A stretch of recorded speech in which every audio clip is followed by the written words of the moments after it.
Good afternoon সকলকে। Welcome to Dams tutorial. দামস টিউটোরিয়ালে সবাইকে স্বাগত। আমি তোমাদের দেবু স্যার। আমি তোমাদের ইভিএস ক্লাস নিচ্ছিলাম।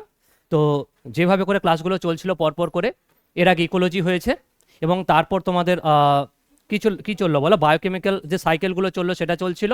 আজকে দেখো শুরু হচ্ছে কি বলো তো, পরিবেশ দূষণ। ঠিক আছে, তো চলো শুরু করছি আমরা পরিবেশ দূষণ নিয়ে পুরো ক্লাস। ঠিক, এগুলো অনেকগুলো পার্টে চলবে ক্লাসগুলো। আজকে দেখো আমরা শুরু করছি, তো দেখা যাক। আজকে আমরা শুরু করব ওয়াটার পলিউশন দিয়ে। ঠিক, তো চলে আসো দেখো পরিবেশ দূষণ। তো পরিবেশ কিভাবে দূষিত হচ্ছে প্রত্যেকটা ডিটেলস জিনিস আমরা পড়ব। তোমরা প্রথমে যদি দেখো, পড়ে দেখো কি আছে, পরিবেশের অবক্ষয়, তাই না? এবং এই অবক্ষয়ের ফলেই কিন্তু আমাদের কি তৈরি হবে বলো তো, পলিউশন তৈরি হবে। ঠিক, তাহলে এই যে অবক্ষয় জিনিসটা যদি কি আমরা জানি, তাহলে আমরা পলিউশনটা ভালো ক্লিয়ার বুঝতে পারবো। তাহলে প্রথমে দেখো আমরা শুরু করি বা জানি যে পরিবেশের অবক্ষয়টা কি করে হচ্ছে। দেখো তোমরা যদি ভালো করে দেখো যে এই যে পরিবেশের ভৌত, অজৈব এবং জৈব, দেখো জৈব আর অজৈব উপাদান অলরেডি তোমাদের আমি পড়িয়েছিলাম, ইকোলজিতে পড়েছো, বায়োটিক আর অ্যাবায়োটিক পড়েছো না, সেটাকেই বলা হয়। তাহলে এই অজৈব এবং জৈব উপাদানগুলোর গুণগত মানের বিনাশ হচ্ছে বা কি হচ্ছে বলতো, ক্ষতি হচ্ছে। এই যে ক্ষতি হওয়া, সেটাকে আমরা কি বলছি বলতো, অবক্ষয়। তো চলো আমরা শুরু করি। এই অবক্ষয়ের ফলেই কি হবে বলতো, পলিউশনের সৃষ্টি হবে। বোঝা গেল? যেমন দেখো ছোট্ট একটা উদাহরণ আছে এখানে, যে উর্বর কৃষি জমির মধ্যে যদি ধীরে ধীরে মরুভূমিতে পরিণত হয়, কেন হচ্ছে? কারণ মাটি বা সয়েলের কি হচ্ছে বলো, কি হচ্ছে, দূষণ হচ্ছে, সেই জন্য হচ্ছে। তো আজকে আমরা পড়বো দেখো সেই প্রত্যেকটা স্টেপ। প্রথমেই চলে আসি দেখো কেন এরকম অবক্ষয় হচ্ছে, অবক্ষয়ের কারণটা কি, তাই না? যদি আমরা একদম প্রথম এবং মেন পয়েন্ট জানি, দেখো কি আছে বলতো, যে অতিরিক্ত জনসংখ্যা বৃদ্ধি ও সম্পদের অপচয়, তাই না বলো? মেইন প্রবলেম হচ্ছে দেখো জনসংখ্যা, তাই না? যত জনসংখ্যা বাড়ছে তত কি হচ্ছে বলো তো, আমাদের এই পলিউশন বলো বা এই যে আমরা অবক্ষয় যে শব্দটা ইউজ করছি, এর পরিমাণ কি হচ্ছে বলো তো, দিন দিন বেড়ে যাচ্ছে। কেন? মেন কারণ কি, জনসংখ্যা। চলে আসে দেখো তার ফলে এই জনসংখ্যা বৃদ্ধির ফলে দেখো কি হচ্ছে বলো, অরণ্য সাফ, তাই না? কি করছি, গাছ কেটে, বন কেটে, জঙ্গল কেটে, ধানের জমি, সর্ষের জমি, সেখানে কি তুলছি, বাড়ি। হ্যাঁ কি না? এক বাড়ির তিন ভাই তিনটা জমি দখল করে নিয়েছে, বলছে আমরা তিনটা বাড়ি বানাবো। ভালো কথা, কিন্তু ওদের খাওয়ার, আরে জমি তো কমে যাচ্ছে না। বুঝতে পারছো কথাগুলো? চলে আসো দেখো তারপর হচ্ছে দেখো মাত্রাতিরিক্ত কি হচ্ছে বলো, রাসায়নিক কি, সার ব্যবহার। এবার ভাবো তো, খুব সিম্পল ভাবে ভাববে, একটা পরিবারে তিনজন ভাই আছে, ঠিক? ওদের জমি আছে, লিমিটেড জমি আছে, ধরো 3 বিঘা জমি। কয় বিঘা? এবার একজনে কত ভাগে পেলো? এবার 1 বিঘার মধ্যে বাড়ি করলো। হ্যাঁ, কিছু জায়গা আছে ওখানে চাষবাস করবে, ভেবে নাও। এবার চাষবাস করার জায়গা কি কম না? এবার সেই ছেলে বিয়ে করবে তো, ওর আবার বাচ্চা কাচ্চা হবে তো, হবে না? কারণ ওর ফ্যামিলির সংখ্যা বাড়বে তো। ওর আবার ধরো 2 ছেলে হলো। বোঝো? কিন্তু কিন্তু জায়গাটা কি আছে, লিমিটেড। তো এবার খেতে তো হবে, আরে খেতে তো হবে, পেটের জ্বালা, বড় জ্বালা, তাই না? খেতে হবে। তো তার জন্য কি করতে হবে বলো আমাদের, কি করতে হবে, রাসায়নিক সার দাও। যত বেশি সার তত বেশি ফসল, তাই না? আর যত বেশি সার তত বেশি ক্ষতিকারক। তো ক্ষতিটা হচ্ছে কার বলো, পরিবেশের, মাটির থেকে জল, তাই না? তো চলো আমরা প্রত্যেকটা জিনিস জানবো। দেখো তাহলে আমরা কি কি ইউজ করছি বলো, সার কি ইউজ করছি, বেশি বেশি কি ইউজ করছি, কীটনাশক, তাই না? এটা যাবে কোথায় বলো, কোথায় যাবে, মাটি। হ্যাঁ, মাটি কি হয়ে যাবে, অম্লীয় হয়ে যাবে। অম্লীয় মানে কি, অ্যাসিডিক হবে। বুঝতে পারছো তো? আর অ্যাসিডিক হলে ফসল কি হবে, তারপরে ফসল আস্তে আস্তে কম হবে। বুঝতে পারলে?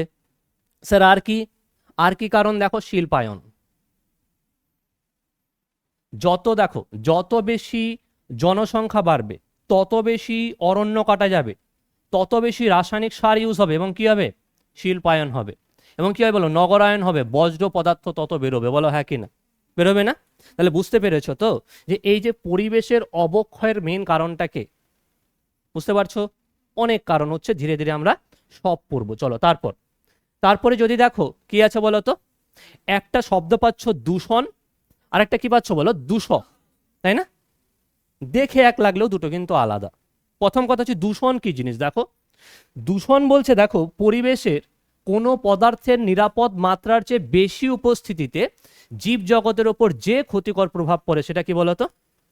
তাহলে এখানে একটা কথা বলছি না বলো, দেখো কোনো পরিবেশে কোনো পদার্থের, দেখো কি বলেছি, কোনো পদার্থের নিরাপদ মাত্রার থেকে কি বলেছি, বেশি। তাহলে কোনো একটা পদার্থর কথা বলছি না? তো কোনো একটা পদার্থ যদি নিরাপদ একটা মাত্রা আছে তার থেকে বেশি হয়ে গেলে কি হয় বলো? দূষণ হয়, হ্যাঁ কি না বলো?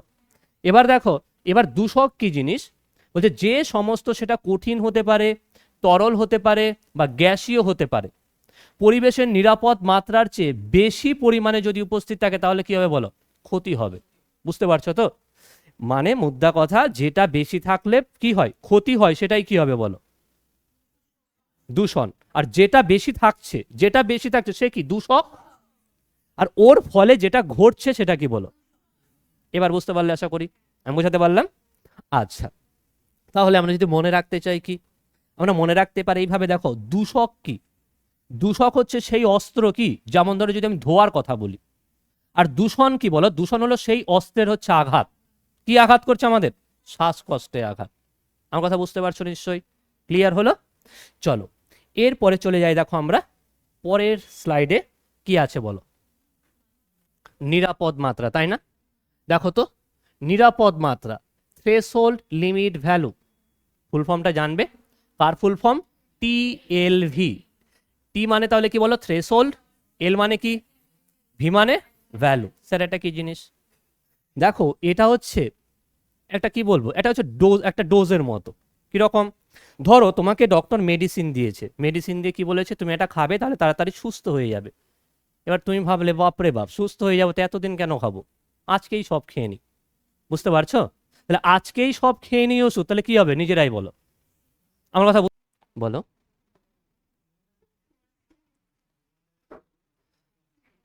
আচ্ছা দেখো, আমরা যেটা পড়ছিলাম, ঠিক আছে সবার, কেউ কথা বলো না, ওকে। দেখো আমি যেটা পড়াচ্ছিলাম তোমাদের সেটা কি বলতো, নিরাপদ মাত্রা, থ্রেশহোল্ড লিমিট ভ্যালু। প্রথম কথা, একটা কথা বলে দিই, দেখো আমরা পড়ছিলাম কি, যে আমরা পড়বো হচ্ছে মেন কথা পরিবেশ দূষণ। পরিবেশ দূষণের আগে আমরা পড়ছি পরিবেশের অবক্ষয় কি করে হচ্ছে, যার ফলে পরিবেশ কি হচ্ছে বলো, দূষণ হচ্ছে। তো সেই দূষণ পড়তে গিয়ে আমরা একটা টার্ম দেখতে পাচ্ছ এখানে, তোমরা কি বলো, সেটা হচ্ছে টিএলভি।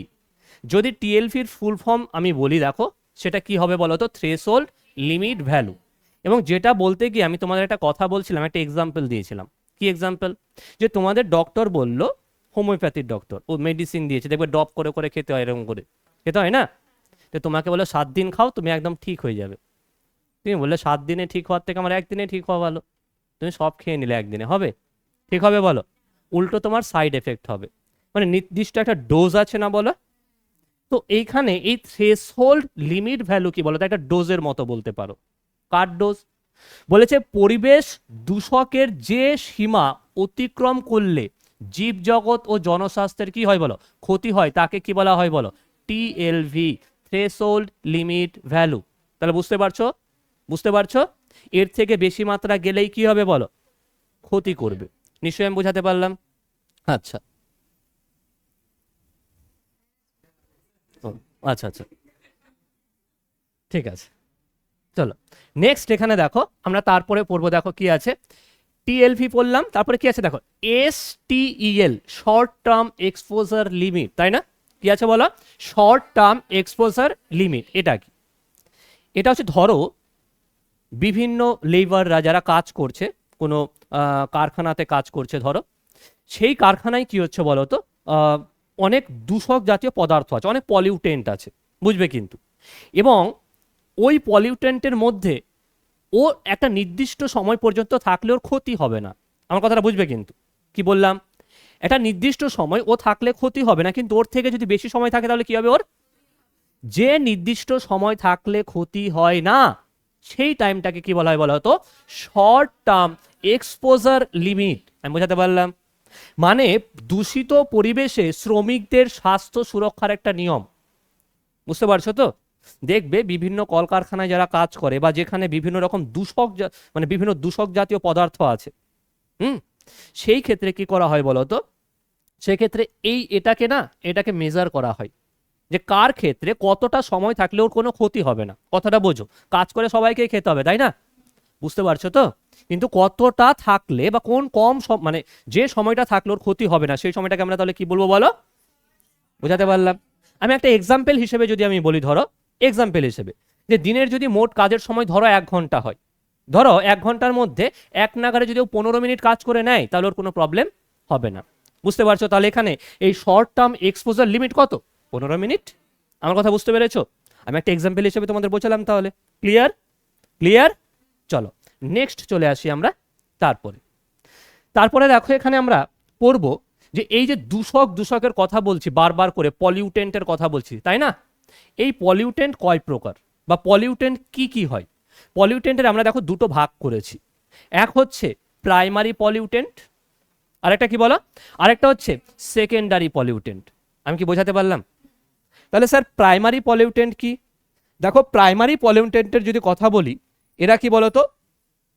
এরা উৎস থেকে সরাসরি পরিবেশে নির্গত হয়। বুঝবে কিন্তু, যেখান থেকে সোর্স সেখান থেকে ডিরেক্ট মিশে যাচ্ছে পরিবেশে। বুঝতে পারলে? এক্সাম্পল স্যার, এক্সাম্পল হিসেবে কি আছে বলো? সালফার ডাইঅক্সাইড, আর কি কার্বন মনোক্সাইড, কি আছে নাইট্রিক অক্সাইড, তাই না? এরা সবাই কি হবে বলো তো? Primary pollutants. কি হবে? এবার চলে আসি আমরা, দেখো আমরা এবার সেকেন্ডারি পলিউটেন্টসের কথা বলবো। আচ্ছা, এদের উৎসের কথা যদি বলি, দেখো প্রাথমিক দূষকগুলির নিজেদের মধ্যে রাসায়নিক বিক্রিয়ার ফলে তৈরি হয়। যেমন এই যে দেখো, এই হচ্ছে সালফার ডাইঅক্সাইড না? এবার সালফার ডাইঅক্সাইড বলো, এ ধরো ধুলোর সাথে মিশে গেছে। কার সাথে? ধুলোর সাথে মিশে গিয়ে ধরো তৈরি হয়েছে ধরো একটা ধোঁয়াশা। আমার কথাটা বোঝো? ধরো আরো বিভিন্ন গ্যাস ওরা মিশে মিশে তৈরি করেছে, ধরো যেমন যেমন ধরো এই সালফার ডাইঅক্সাইড, মন দিয়ে শুনবে, SO2, এ মিশে গেছে ধরো জলের সাথে। কার সাথে? তৈরি করেছে H2SO4। কি তৈরি করছে? এর নাম কি বলো? তাহলে সালফিউরিক অ্যাসিড এখানে কি হয়ে যাবে বলো? Secondary pollutant. বুঝতে পারছো? মানে ব্যাপারটা এটাই যে প্রাথমিক যারা হচ্ছে পলিউটেন্ট আছে এরা মিলে তৈরি করছে কি বলো আবার? Secondary pollutant. আমি কথাটা বোঝাতে পারলাম? দেখো তাই তো বোঝাচ্ছে বলো? তাহলে সেখানে আমরা দেখো আমরা স্মোক বলতে পারি, ওজোন আছে, দেখো নাইট্রিক অ্যাসিড আছে, সালফিউরিক অ্যাসিড আছে ইত্যাদি। বুঝতে পেরেছো? ক্লিয়ার একদম? চলে আসি আমরা দেখো তারপরের স্লাইডে। হ্যাঁ দেখো এবার এখানে কি কি আছে দেখো, এক নজরে সম্পূর্ণ কনসেপ্ট আমরা পড়বো। তাহলে কি কি কনসেপ্ট আমরা পড়বো? প্রথমে হচ্ছে যদি আমরা কারণ বলি, রিজন বলি। হ্যাঁ রিজন। স্যার রিজন কি? যে মানুষ এই পরিবেশ দূষণের মেইন রিজন কি বলো? মানুষের অতিরিক্ত কি কার উপর হস্তক্ষেপ? পরিবেশের উপর হস্তক্ষেপ। বুঝতে পারছো? তোমাদের এর আগে একটা এক্সাম্পল বলেছিলাম যে একটা জঙ্গলে গেছে, বুঝলে তো? ধরো গেছে হচ্ছে বা কোনো একটা ন্যাশনাল পার্ক বা বায়োস্ফিয়ার রিজার্ভ, ওখানে গেছে একজন ঘুরতে যাওয়ার পর ওকে একটা ধরো কোনো একটা প্রাণী ওকে হামলা করে দিল। বুঝতে পারলে তো?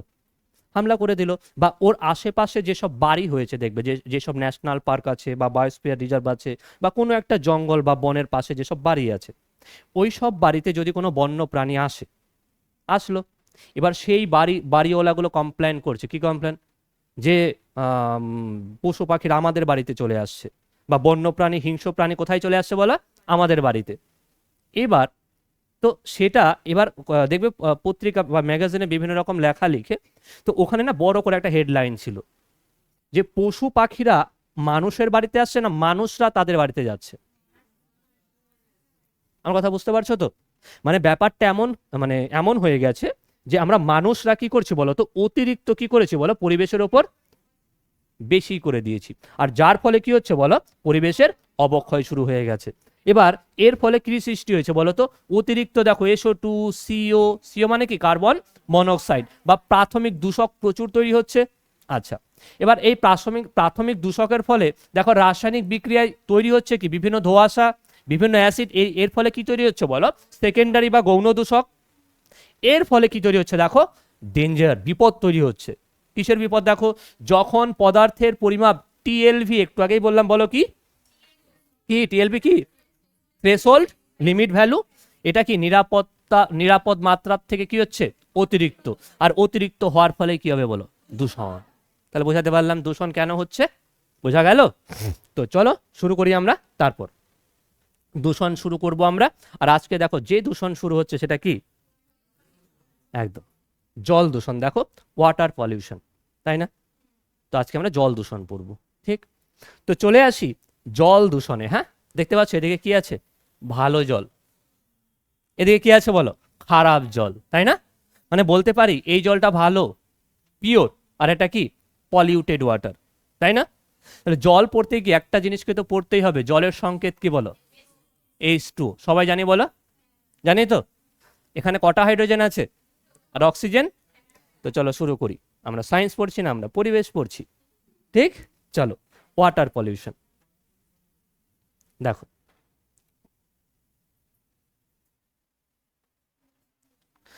দেখো জলের ভৌত এবং রাসায়নিক বা জৈবিক বৈশিষ্ট্যের কি হচ্ছে বলো তো, ক্ষতিকর পরিবর্তন হচ্ছে। আচ্ছা, মেন একটা কথা বলবে আমাকে, যে সিম্পল কথায় যদি আমি বলি জল দূষণ কাকে বলে বলো?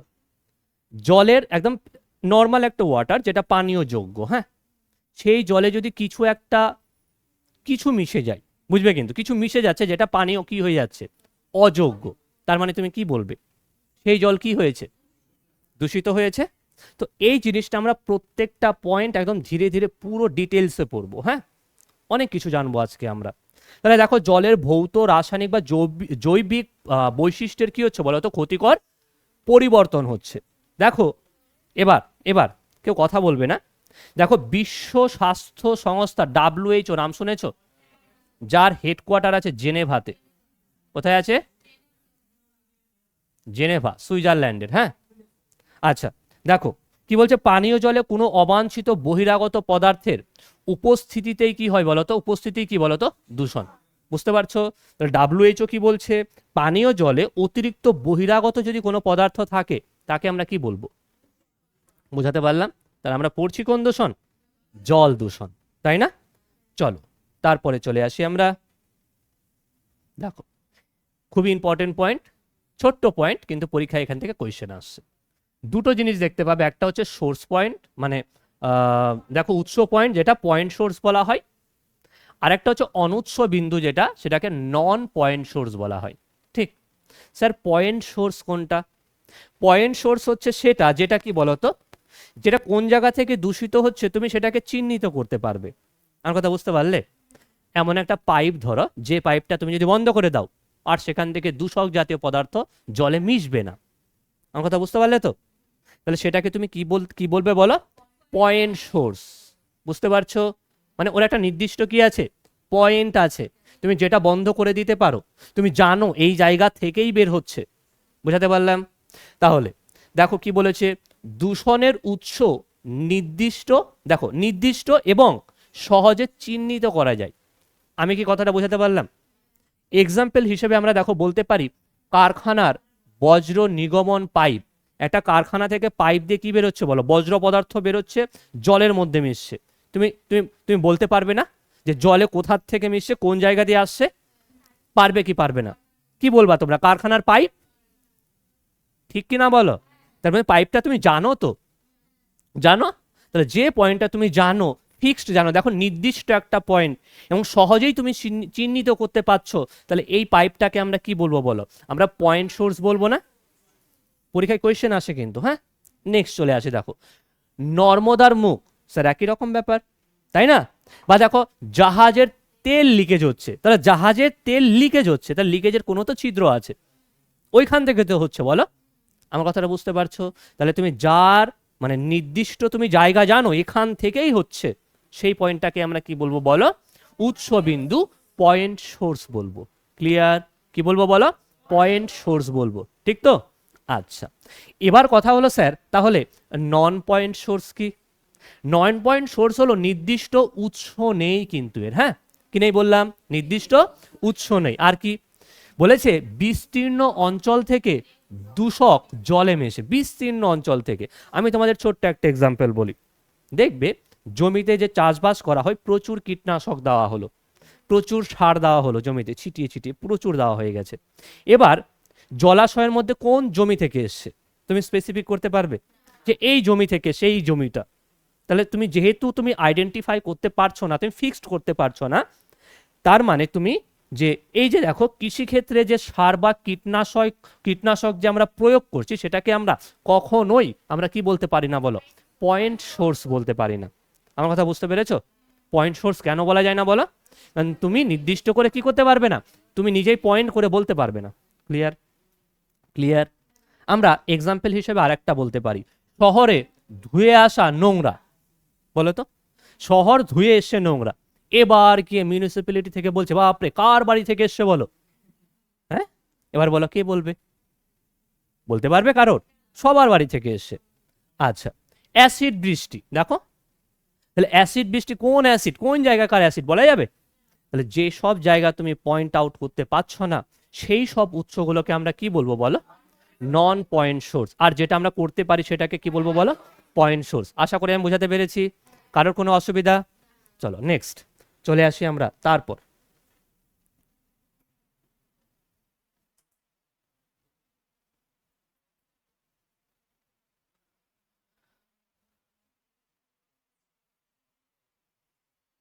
দেখো একদম বেসিক জিনিস, এটা তোমরা সবাই জানো, ছোটবেলায় যখনই তোমাদের আসতো জল দূষণ তোমরা এই পয়েন্টগুলো লিখতে, ঠিক আছে? প্রথম পয়েন্টটি যদি দেখো কি আছে বলো, গার্হস্থ্য বজ্র, মানে আমরা গৃহস্থালীর নোংরা, মানুষের মলমূত্র, এগুলো কি প্রচুর রোগ সৃষ্টিকারী জীবাণু, এগুলো কি অসুখের কারণ, এগুলো সব জানো তোমরা, তাই না? বলো যে বাড়ির থেকে আমরা বিভিন্ন জিনিস যেগুলো জলে মিশে যায় তার ফলে জল কি হয় বলো, দূষণ হয়, যার ফলে আমরা অসুস্থ হব। আচ্ছা, দ্বিতীয় নম্বরে চলে আসো, দেখো কি আছে বলো, শিল্পজাত বজ্র। দেখো ক্ষতিকর ভারী ধাতু, যেমন ধরো পারদ, সীসা, ক্যাডমিয়াম, আর্সেনিক, ক্রোমিয়াম। দেখবে ব্যাপারটা কি, যত বেশি ইন্ডাস্ট্রি, যত বেশি ইন্ডাস্ট্রি তত বেশি কি হবে, পলিউশন, বুঝবে? কিন্তু যদি তোমার মানে ফিল্টারিং ব্যবস্থা ভালো না থাকে, বুঝবে? কিন্তু তাহলে ব্যাপারটা দেখো, যত বেশি কারখানা থাকবে তত বেশি ক্ষতিকর ধাতু কি হবে বলো, জলে মিশবে, আর জল কি হবে বলো। এবার চলে আসো দেখো, তার মানে স্যার এগুলো সব কি, এগুলো বিষাক্ত উপাদান। নেক্সট চলে আসো দেখো, কৃষিজাত বজ্র। তা আমরা সবাই জানি যে সার, নাইট্রেট বা ফসফেট গঠিত সার বা কীটনাশক জলে যদি মিশে যায় তাহলে কি হবে বলো, মাটি আর জল কি হয়ে যাবে, বিষাক্ত হয়ে যাবে। হবে কি হবে না? হবে। নেক্সট চলে আসি দেখো, পয়েন্ট নাম্বার 4, তেল দূষণ। তেল দূষণটা মানে কি বলতো, খুব ইম্পর্টেন্ট একটা পয়েন্ট। দেখবে এগুলো তো আমরা নর্মালি দেখতে পাই না, আমরা কোথায় যাচ্ছি, আমরা ল্যান্ডে থাকি। সমুদ্রে কি এই দেশের তেল লাগবে, এই জাহাজ আসছে, এই জাহাজ আসছে, ওই জাহাজ ওই দেশে যাচ্ছে, তাই না? এবার কোথাও কোনো ট্যাঙ্ক ধরো লিক হয়ে গেছে, তেলগুলো পড়বে কোথায় বলো, জলে। এবার জলে পড়া মানে জল কি হলো, দূষিত। আমার কথা বুঝতে পারছো? তাহলে দেখো এই যে তেল দূষণ, দেখো সমুদ্রের জলে তেলের আস্তরণ, বোঝা গেল? আচ্ছা, এর ফলে কি হয় বলো তো, অক্সিজেন কি হয়, প্রবেশে বাধা, মানে জলের মধ্যে অক্সিজেন ডিজলভ হতে পারছে না ঠিক মতো, বোঝা গেল? নেক্সট চলে আসো, দেখো কি বলছে, তাপীয় দূষণ, যেমন পারমাণবিক কেন্দ্র, তাপবিদ্যুৎ কেন্দ্র, বা দেখো এইসব জায়গার গরম জল কি হচ্ছে, অক্সিজেনের পরিমাণ কি করছে, কমিয়ে দিচ্ছে। আর অক্সিজেনের পরিমাণ যেই কমে যাচ্ছে জলজ প্রাণীর কি হচ্ছে বলো, ক্ষতি হচ্ছে, মরে যাচ্ছে ওরা, তাই না? হ্যাঁ কি না? বুঝতে পেরেছো? চলো নেক্সট চলে আসি আমরা তারপর।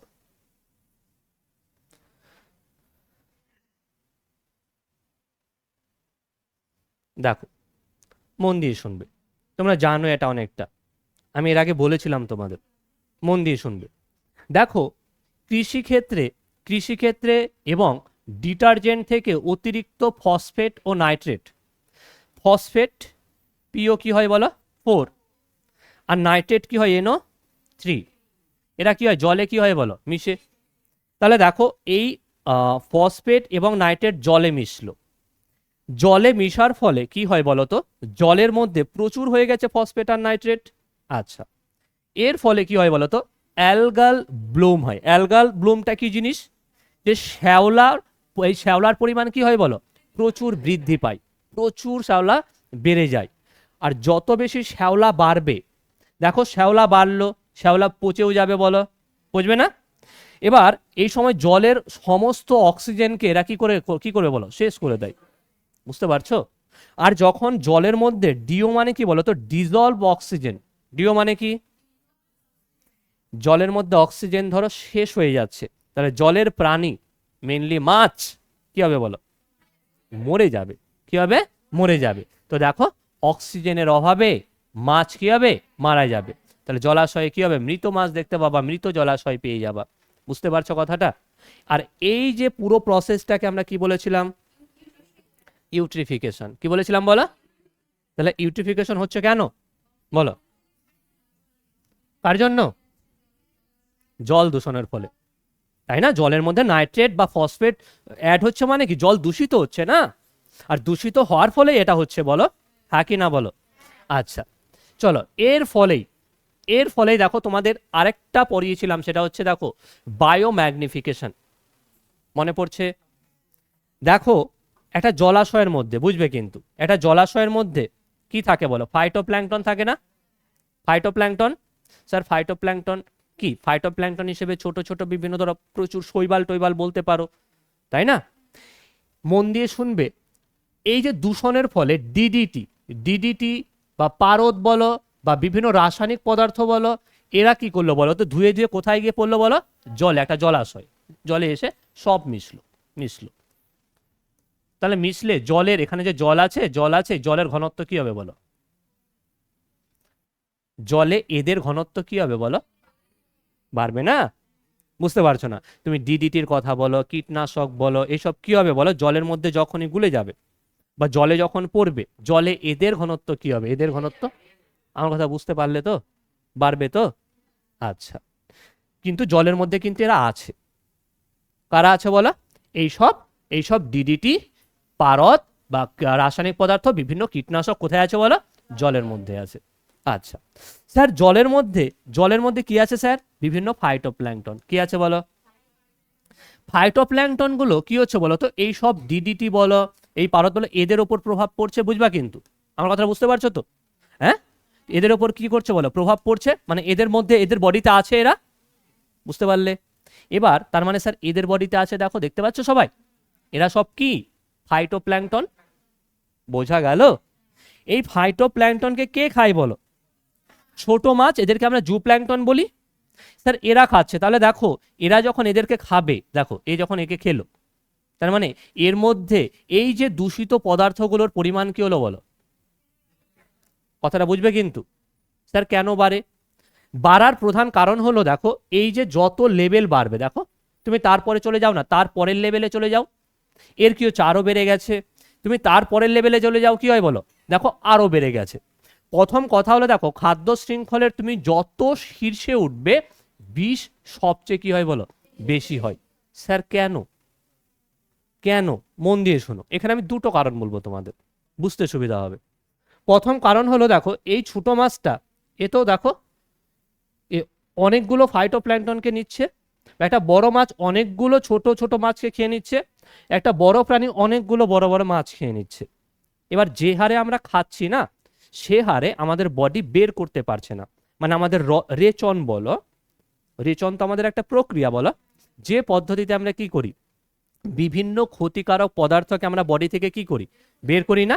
এবার কি হয়েছে বলো তো, যত হারে আমরা ক্ষতিকর পদার্থ, ডিডিটি বলো, কীটনাশক বলো, আমরা নিয়েছি, সেই হারে আমরা কি করতে পারছি না বলো, বের করতে পারছি না। স্যার এই যে বের না করতে পারা, সেটা প্রত্যেকটা দেখো আমাদের লেভেল বরাবর, প্রত্যেকটা ট্রপিক লেভেল বরাবর কি হয়েছে বলো, বৃদ্ধি হয়েছে। আর এই যে বৃদ্ধিটা, এই বৃদ্ধিকেই কি বলা হয় গো বলো, বায়োম্যাগনিফিকেশন। আমি কথাটা বোঝাতে পারলাম? ক্লিয়ার? তো মনে রাখবে, এই বায়োম্যাগনিফিকেশন খাদ্য শৃঙ্খলের যত শীর্ষে উঠবে, তত কি হয়, বাড়ে না কমে? বোঝা গেল? আচ্ছা নেক্সট চলে আসি। তারপর দেখো তিনটে ট্রাম পাবে, ভেরি ভেরি ইম্পর্টেন্ট, দেখতে পাচ্ছ? দেখো প্রথমেই দেখবে তোমরা এখানে কি আছে বলো, ডিও, ডিজলভ অক্সিজেন। তারপরে কি আছে দেখো, বিওডি, বায়োলজিক্যাল অক্সিজেন ডিমান্ড। আরেকটা আছে দেখো সিওডি, কেমিক্যাল অক্সিজেন ডিমান্ড। এই তিনটে খুবই গুরুত্বপূর্ণ আমাদের ইভিএস ক্লাসের জন্য, মন দিয়ে শুনবে কিন্তু, স্পেশালি টেটের জন্য। স্যার প্রথমে ডিও মানে কি স্যার? ডিও মানে হলো dissolved oxygen. Sir dissolved oxygen মানে কি? জলের মধ্যে কতটা অক্সিজেন ডিজলভ হয়ে আছে তার পরিমাণ। কি বললাম? জলের মধ্যে কতটা অক্সিজেন কি হয়ে আছে বলো, ডিজলভ হয়ে আছে তার পরিমাণকে আমরা কি বলবো বলো, ডিজলভ অক্সিজেন। দেখো জলে দ্রবীভূত অক্সিজেন মেনলি সুস্থ যদি জীবনের কথা বলি সেখানে প্রয়োজন হচ্ছে 4 থেকে 6 মিলিগ্রাম পার লিটার, বুঝবে কিন্তু পার লিটারে কত আছে বলো, 4 থেকে 6 মিলিগ্রাম। বুঝতে পারছো এটা কি বলো তো, সুস্থ একটা লেভেল, মানে এটা সঠিক পরিমাণ একটা, ধরো বুঝতে পারছো। আচ্ছা স্যার বিওডি কি জিনিস? বিওডি হলো বায়োলজিক, দেখো বায়োকেমিক্যাল, হ্যাঁ বায়োকেমিক্যাল অক্সিজেন কি ডিমান্ড। স্যার এটা কি? মন দিয়ে শুনবে। আচ্ছা এই যে কোন একটা জলাশয় আছে, হ্যাঁ একটা জলাশয়ের মধ্যে বিভিন্ন পাতা পড়ে যায় না, পরে তো কোন একটা গাছের ডাল পড়ে গেল, কোন একটা মাছ ধরো মরে গেল, কোন একটা জীব জলে মরে গেছে, তোরা মরে গিয়ে আস্তে আস্তে কি হবে বলো, জলের মধ্যে নিচে নেমে যাবে তো, নামবে, নামবে কি নামবে না, নামবে। এবার ওই সব জৈব বজ্রগুলো যেসব, ওই যে আমি বললাম এক্সাম্পল হিসেবে কতগুলো, তাই না, এদেরকে কি করতে হবে, পচাতে হবে তো। আমার কথাটা বুঝবে কিন্তু, যখন জলে কোনো পাতা পড়েছে, কোনো জীব মরে পড়ে আছে জলে, ওকে পচাতে হবে না? পচানোর জন্য কাকে প্রয়োজন বলো তো? দেখো দেখো বিভিন্ন ব্যাকটেরিয়ার সাহায্যে, কোনো ব্যাকটেরিয়ার দেখো প্রয়োজনীয় অক্সিজেন নিয়ে এদেরকে পচায়। কথাটা বুঝবে কিন্তু, পচায় কে? ব্যাকটেরিয়া। নেয় কার সাহায্য? আমার কথা বুঝতে পেরেছো? তাহলে একটা কথা বলো না, বায়োলজিক্যাল অক্সিজেন ডিমান্ড বা বায়োকেমিক্যাল অক্সিজেন ডিমান্ড যদি আমাদের বেড়ে যায়, যদি বেড়ে যায়, প্রচুর হয়ে যায়, তাহলে জল কি হয়েছে বলো, দূষিত হয়ে গেছে। জল কি হয়েছে? কেন? বুঝতে পেরেছো তো? কারণ বিভিন্ন জৈব বজ্র পচে গেছে জলের মধ্যে। বুঝতে পারছো? পেরেছো কি পারোনি? আচ্ছা তাহলে এটা কি হলো বলো, বিওডি হলো। স্যার সিওডি কি জিনিস? সিওডি এখানে দেখো কি আছে বলো, কেমিক্যাল। একটু আগে আমি শুধু বজ্র বলেছিলাম, জৈব বলেছিলাম, এখানে দেখো জৈবর সাথে আরেকটা কি আছে, অজৈব। বুঝতে পারলে? তাহলে স্যার আগে তো শুধু জৈবকে পচাচ্ছিল, এবার কাকে পচাতে হবে জৈবর সাথে সাথে বলো, অজৈবকে। এবার এদেরকে পচাবে বা জারিত করতে হবে, তার জন্য কি প্রয়োজন বলো, অক্সিজেন প্রয়োজন। আমার কথা কি বোঝা গেল? হ্যাঁ তাহলে সিওডি কি, কেমিক্যাল কি হয় বলো, অক্সিজেন কি ডিমান্ড তো, জৈব এবং অজৈব বস্তুকে কি করতে হবে, জারিত করতে হবে তো, ওদেরকে পচাতে হবে তো, তার জন্য প্রয়োজন কি বলো, অক্সিজেন। তার মানে অক্সিজেনের কি হবে, মানে মানে আলটিমেটলি ডিজলভ অক্সিজেন কি হবে, কমে যাবে। মানে জলাশয়ে যে ডিজলভ অক্সিজেন ছিল সেটা কি হবে বলো, কমে যাবে। আমি বোঝাতে পারলাম? বুঝতে পেরেছো কি পারোনি? তাহলে কি কি বললাম বলো, একটা হচ্ছে ডিজলভ অক্সিজেন, আরেকটা কি বললাম বলো, বায়োকেমিক্যাল কি আছে বলো, অক্সিজেন ডিমান্ড, আরেকটা কি বললাম বলো, বুঝতে পেরেছো?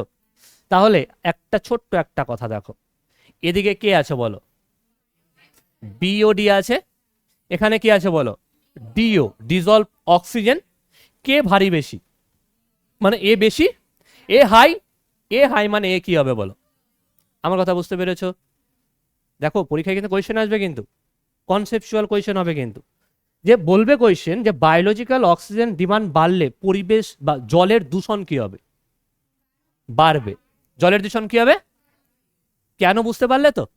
আচ্ছা তাহলে মনে রাখবে, বিওডি যত বেশি, ডিজলভ অক্সিজেন তত, তার মানে জল তত বেশি দূষিত, হাই পলিউশন। বুঝে নিয়েছো? পলিউশন কি হয়েছে, হাই হাই আছে পলিউশন। বোঝা গেল? চলো নেক্সট চলে আসি। দেখো খুব ইম্পর্টেন্ট একটা পয়েন্ট, এখান থেকে তো পরীক্ষায় খুব কোয়েশ্চেন হয়, ঠিক? দেখো তোমরা কি আছে এখানে, যে জল দূষণজনিত বিভিন্ন রোগ। প্রথমেই দেখো যেটা আছে সেটা হচ্ছে পারদ, ঠিক আছে? পারদ, দেখো পারদ যেটা, একে আমরা মার্কারি বলে থাকি। কি বলে থাকি? পারদের সংকেত কিন্তু এইচজি, একটু মনে রেখো। হ্যাঁ পরীক্ষায় পারদ দিল না, এইচজি দিয়ে দিল, মনে রাখবে কিন্তু এইচজি মানে কি, পারদ। এর দেখো এর ফলে যে রোগ হয় সেটা হচ্ছে কি বলতো, মিনামাটা। কি রোগ? আচ্ছা মিনামাটা কি স্যার, জাপানে প্রথম দেখা যায় এই জায়গাটা, মিনামাটা জায়গাটা কোথায় আছে বলতো, জাপানে। এবার একটা কথা জানবে ভালো মতো, এই যে মিনামাটা বলো, তারপর দেখবে আরো অনেকগুলো রোগ আছে, আমি একটু পরে বলবো, ইটাই ইটাই বলো, এগুলো সব জাপানেই প্রথম সূত্রপাত কোথায় দেখা গেছে, জাপানে। কেন বলতে পারবে? হ্যাঁ ওই একটা আছে, এবং জাপানে কি বলতো বিভিন্ন রকম কলকারখানা, সেই সময় ওদের কিন্তু প্রচুর কলকারখানা ছিল, এবং সেই কলকারখানায় মন দিয়ে শুনবে, দেখো আমি একটা নাম বলবো, সেটা নাম হচ্ছে দেখো কি আছে, চিসো কর্পোরেশন, কি বললাম, চিসো কর্পোরেশন থেকে মিনামাটা উপসাগরে কি হতো বলতো, বিভিন্ন ওই যে কি বললাম একটু আগে, বলো পারদ, পারদ, সেই পারদগুলো কি হতো, জলে পড়তো। কোন জায়গার জলে স্যার, মিনামাটা উপসাগর, বুঝবে কিন্তু। এবং সেই জলের মধ্যে প্রচুর পরিমাণে কি পাওয়া গেছে বলো, মিথাইল মার্কারি পাওয়া গেছে। কি পাওয়া গেছে, আমার কথা বোঝা গেল? আচ্ছা স্যার, মিথাইল মার্কারি, মার্কারি মানে একটু আগে আমি কি বললাম বলো, পারদ, কি বললাম, পারদ। আচ্ছা বেশ, এবার এই মিনামাটা উপসাগরে বা মিনামাটা উপসাগরে দেখবে কি হচ্ছে বলতো, এই জলে ও মাছে পারদের মাত্রা কি হলো, এবার ওখানকার স্থানীয় লোক মাছ ধরে ধরে নিয়ে যাচ্ছে, সেই মাছ খাচ্ছে, বুঝলে তো, খুব মাছ খাচ্ছে। এবার এই মাছগুলোর শরীরে বলতো কি আছে বলতো, পারদ, পারদযুক্ত মাছ, আর ওর তো জানে না পারদযুক্ত মাছ, প্রচুর খেয়ে যাচ্ছে। এবার এই দূষিত মাছ গ্রহণের মাধ্যমে মানব দেহে কে প্রবেশ করছে বলো, পারদ, তাই না, পারদ প্রবেশ করছে এবং এক মারণ ব্যাধির সৃষ্টি হচ্ছে, যার নাম কি বলো, এই রোগটার নাম কি হয়েছিল পরে, মিনামাটা। বুঝতে পারলে? তাহলে এই যে মিনামাটা রোগ, এই রোগটা যদি হয়, এই রোগটা যদি হয় তাহলে কি হবে স্যার? হুম, দেখো এই মিনামাটা রোগটা যদি হয় তাহলে কি হবে, দেখো স্নায়ুতন্ত্রকে ধ্বংস করে দেবে, নার্ভাস সিস্টেম। এদিকে শোনো সবাই, এটা কি আছে, ব্রেন আছে না, ব্রেন তো, আর এটা কি আমাদের স্পাইনাল কর্ড। দেখো ব্রেন এবং এই স্পাইনাল কর্ড, এই দুটোকে একসঙ্গে আমরা বলে থাকি কি জানো, সেন্ট্রাল নার্ভাস সিস্টেম, ঠিক আছে, বাংলাতে বলে কেন্দ্রীয় স্নায়ুতন্ত্র। ঠিক, এই কেন্দ্রীয় স্নায়ুতন্ত্রের উপর মেনলি কি করে বলো তো, অ্যাটাক করে দেয়। বুঝতে পারলে? এর ফলে কি হয়, দৃষ্টিশক্তি বলো, শ্রবণ শক্তি বলো, কথা বলার ক্ষমতা হারিয়ে যায়, কোমায় পর্যন্ত চলে যায়। হুম, হাত পা কি হয়ে যায় বলো, অসাড় হয়ে যায়, পেশি দুর্বল হয়ে যাচ্ছে, প্যারালাইসিস পর্যন্ত হয়ে যায়। বুঝতে পারলে স্যার? তাহলে এই যে এত এত সুনাম করলাম কোন রোগের জন্য, তাই না? তাহলে এই রোগটার নাম হচ্ছে দেখো মিনামাটা রোগ। ঠিক আছে, দেখো এই রোগটাকে আরেকটা নামে ডাকা হয়, সেটা কি বলতো, সিজো মিনামাটা ডিজিজ। কেন বলেছে বুঝতে পারছো তাহলে এবার, তাই না? আচ্ছা, আমি বোঝাতে পারলাম, পারলাম? আচ্ছা, তাহলে রোগটার নাম কি বললাম বলো একবার, মিনামাটা। কার জন্য হয়, কার জন্য হয়, পারদের জন্য। বুঝতে পেরেছো? চলে আসো দেখো, তারপর তারপরে রোগটার নাম কি আছে বলো, ক্যাডমিয়াম। ঠিক আছে, দেখো ক্যাডমিয়াম এর সংকেতে দেখো সিডি আছে। এর ফলে হয় ইটাই রোগ। কি রোগ হয়, ইটাই রোগ। এই রোগটাও কিন্তু খুবই পপুলার একটা রোগ। ঠিক আছে, কি হয় স্যার, হাড়ে তীব্র ব্যথা তৈরি হয়। ঠিক আছে স্যার, এটা কোথায় দেখা গেছিল, চলো এটা সম্বন্ধে একটু তোমাদের আমি বলি। দেখো মন দিয়ে শুনবে, দেখো একটা নদীর নাম বলবো তোমাদের, হ্যাঁ, একটা নদীর নাম, নদীর নাম হচ্ছে জিঞ্জু। ঠিক আছে, সেই জিঞ্জু নদীর জলে ক্যাডমিয়ামের খনির বিষ ধীরে ধীরে ধীরে ধীরে করে মিশছিল। তার মানে কি স্যার, এই জিঞ্জু নদীর তীরে বুঝবে কিন্তু একটা কারখানা আছে, সেই কারখানা থেকে জলের মধ্যে মিশছে একটা ভারী ধাতু, নাম হচ্ছে ক্যাডমিয়াম। বলো বোঝাতে পারলাম? এইবার এই ধাতুটা দেখো, ওখানে একটা খনি ছিল, নাম ছিল কামিওকা খনি। এই খনির যখন খনিজ উত্তোলন করছিল, সেই সময় কি হচ্ছে দেখো, হনজু দ্বীপ, তাহলে এটা কোথায় আছে বলো তো এই খনিটা, হনজু দ্বীপ। হ্যাঁ,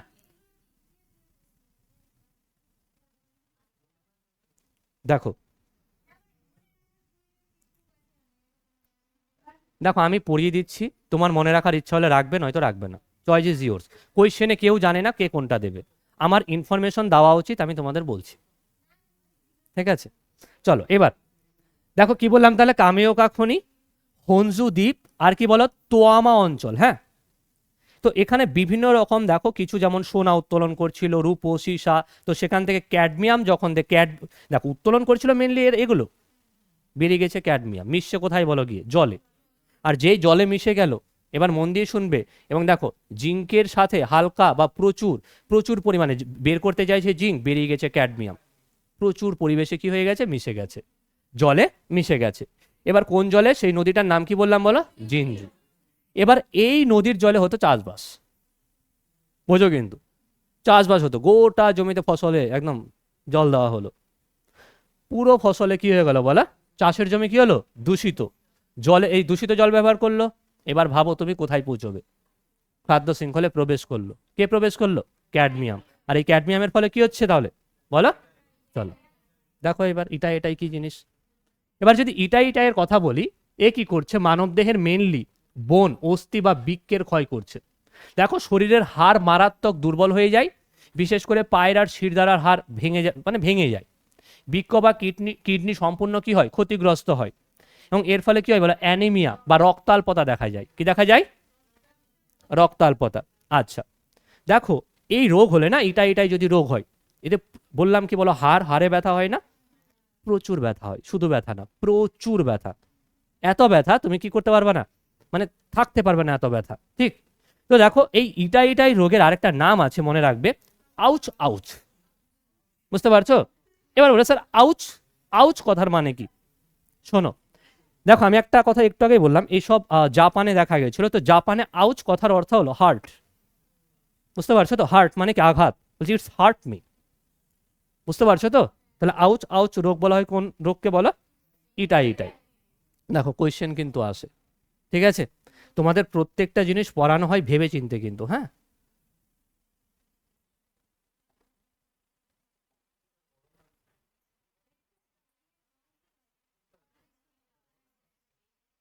দেখো নেক্সট নেক্সট হচ্ছে দেখো নেক্সট হচ্ছে দেখো কি আছে বলো তো? আর্সেনিক। হ্যাঁ, দেখো আর্সেনিকের যদি কথা বলি, এর সংকেত কি আছে বলো? এস, তাই না? আচ্ছা, এবার আর্সেনিকের ফলে যে রোগ হয় তার নাম হচ্ছে ব্ল্যাক ফুট ডিজিজ। কি ডিজিজ? আরেকবার বলো। আচ্ছা, এই রোগে কি হয়? পায়ের চামড়া কালো ছোপ ছোপ দেখা যায়। মেলে দেখবে পায়ে বা হাতে ছোপ হয়ে যায়, কালো কালো ছোপ হয়ে যায়। বুঝতে পারছো কেন? আর্সেনিকের জন্য হয়। আর্সেনিক আর্সেনিক দূষিত ধরো জলের মধ্যে আর্সেনিক আছে, সেই জল খাচ্ছ রেগুলার, তাহলে কি হবে বলো? কোন রোগ হবে? Black foot disease. এই যে আমি বোঝাতে পারলাম? পেরেছি বলো? তারপর দেখো, তারপর আছে দেখো ফ্লুরাইড মেনলি।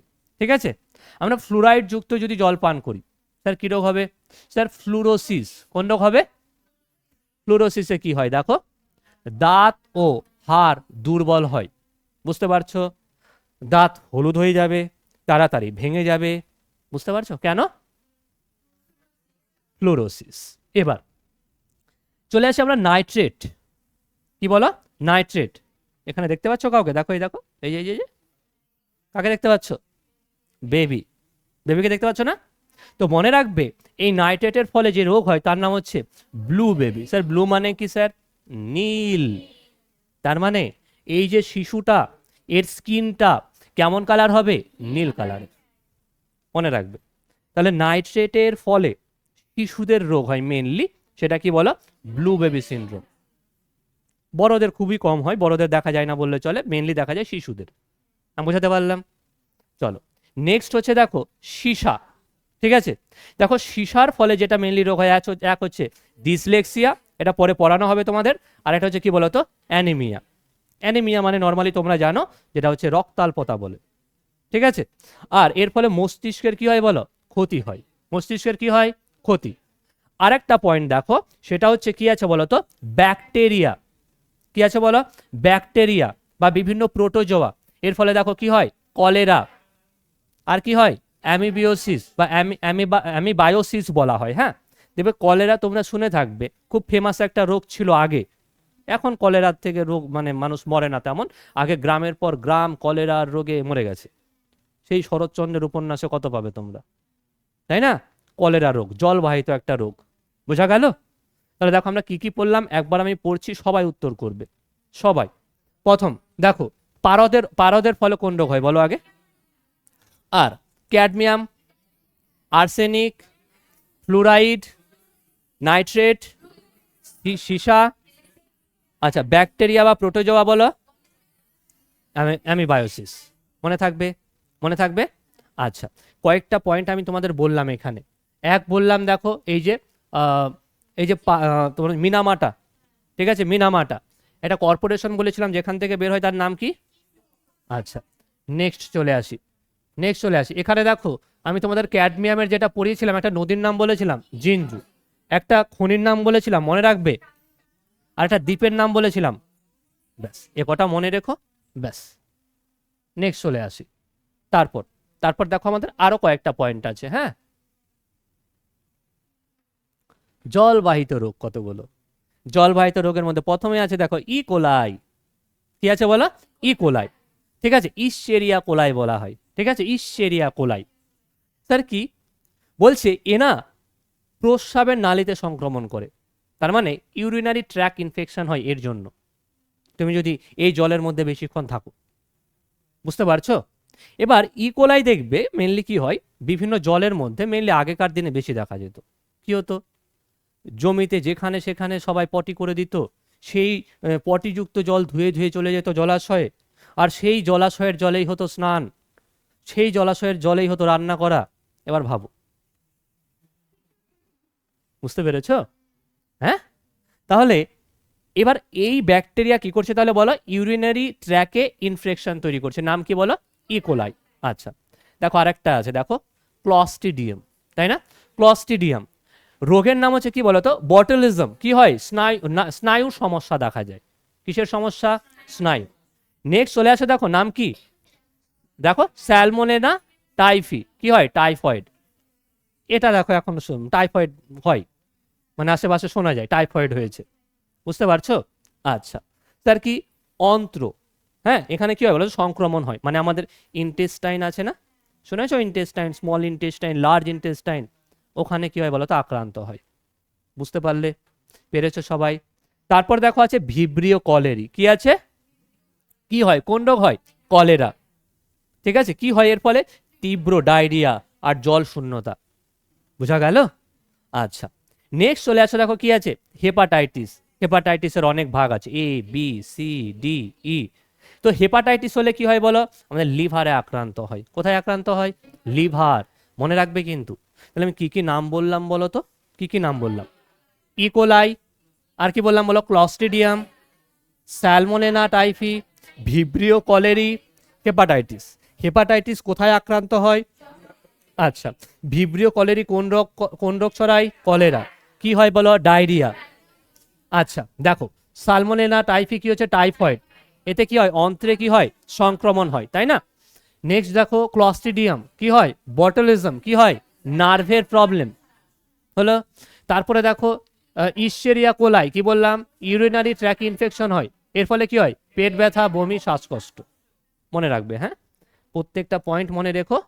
চলে আসি এবার, দেখো আমরা আরেকটা পয়েন্ট পড়ব। কি আছে বলো তো? ভূগর্ভস্থ জল দূষণ। ঠিক আছে, তো এখানে দেখো কয়েকটা পয়েন্ট আমরা জানবো। এক পয়েন্ট হচ্ছে আর্সেনিকোসিস। স্যার আর্সেনিকোসিস কি জিনিস? নিশ্চয়ই আর্সেনিক থেকে এসছে, তাই না? দেখো ত্বকের রং কি হয়? পরিবর্তন হয়। আমি একটু আগে বলেছিলাম কালো কালো ছোপ হয়, বলেছিলাম। স্যার হাত আর পায়ের তালুতে কি হয়? ছোপ হয়, এবং দেখো এখানে শক্ত শক্ত গুটি গুটি তৈরি হয়। আমার কথা বুঝতে পেরেছো?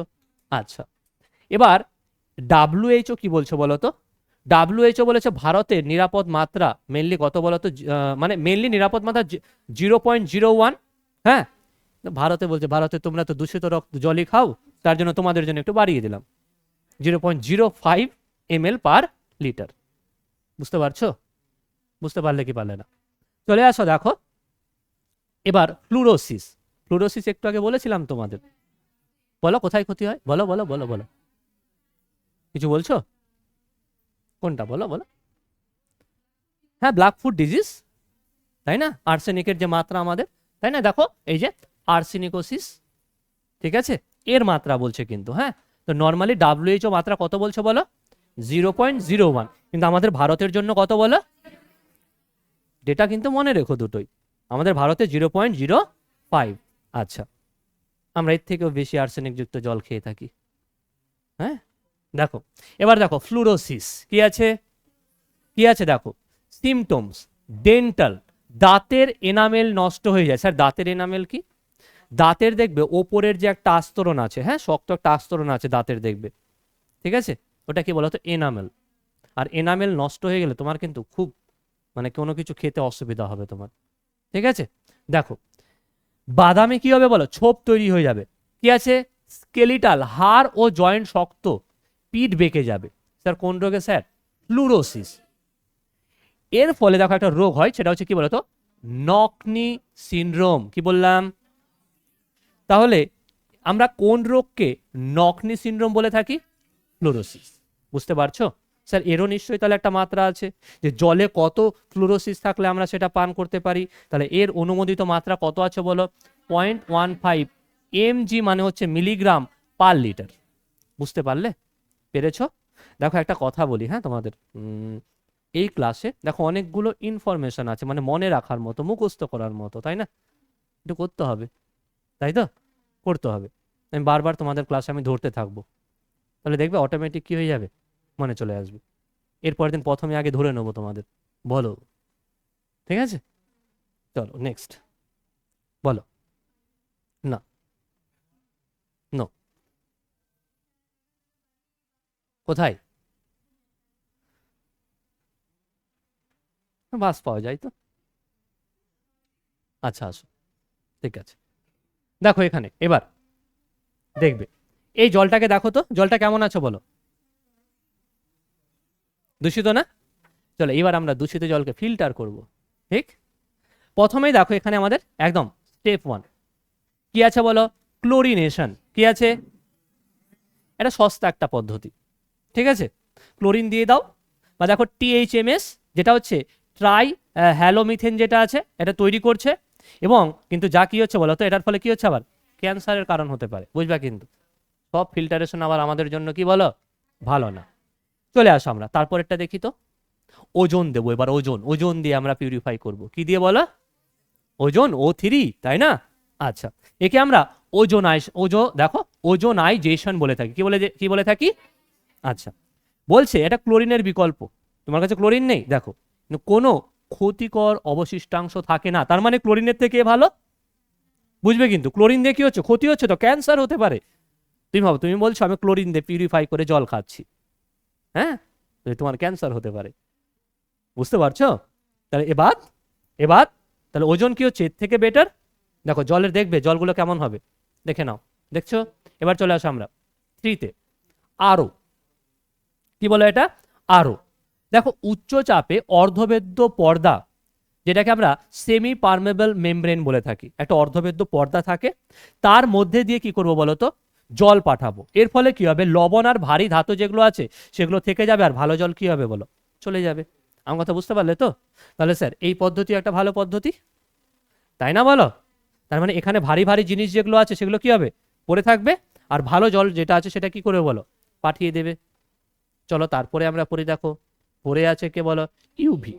ইউভি রে খুব ভালো একটা প্রসেস। দেখো ইউভি রে কি করে, ব্যাকটেরিয়া ও ভাইরাসকে, ঠিক আছে, এদেরকে কি করে বলো তো, ধ্বংস করে দেয়। তাহলে ভাবো তো, কিন্তু এবার দেখো বিভিন্ন ডিএনএও ডিস্ট্রয় হয়ে যায়, মনে রাখবে কিন্তু। তাহলে জলে যত ব্যাকটেরিয়া আছে, ভাইরাস আছে, সব কি করে দেবে, ফেলে দেবে। তাহলে জল কি হবে, পিউরিফাই হবে না বলো? হবে কি হবে না? নেক্সট চলে আসো, দেখো স্টেপ 5, ঠিক আছে? স্টেপ 5-এ দেখো কি এটা, স্যার দেখো পয় প্রণালী পরিশোধন যেটা, সেটা হচ্ছে প্রথমে হচ্ছে দেখো প্রাইমারি, তারপরে কি আছে বলো সেকেন্ডারি, তারপরে কি আছে বলো টার্সিয়ারি। বুঝবে? কিন্তু কি কি বললাম, প্রাইমারি, সেকেন্ডারি, টার্সিয়ারি, যেটা একটা ভৌত, জৈবিক আর রাসায়নিক হলো। এই যে পদ্ধতিটা এইভাবে না করে প্রথমে দেখো প্রাইমারি করো, তারপর কি আছে সেকেন্ডারি, তারপর কি আছে তোমার হচ্ছে রাসায়নিক। মানে ব্যাপারটা কি স্যার, আমরা তাহলে কি কি স্টেপ পড়লাম যদি আমরা দেখি, দেখো প্রথমে কি ছিল বলো, ক্লোরিনেশন। দ্বিতীয় ধাপ কি পড়লাম, আর একটা পদ্ধতি। তৃতীয়টা কি পড়লাম, দেখো আরও। তারপরে কি পড়লাম, ইউভি। আমরা মেনলি কোন জায়গায় করি, আরও। দেখবো অনেক বাড়িতে আরও আছে, আরও, তাই না? আরও নেই ফিল্টারের জন্য, আরও। তাই না? আমরা ইউভি রে কোথায় পেতে যাবো, ইউভি রে ছেড়ে দাও।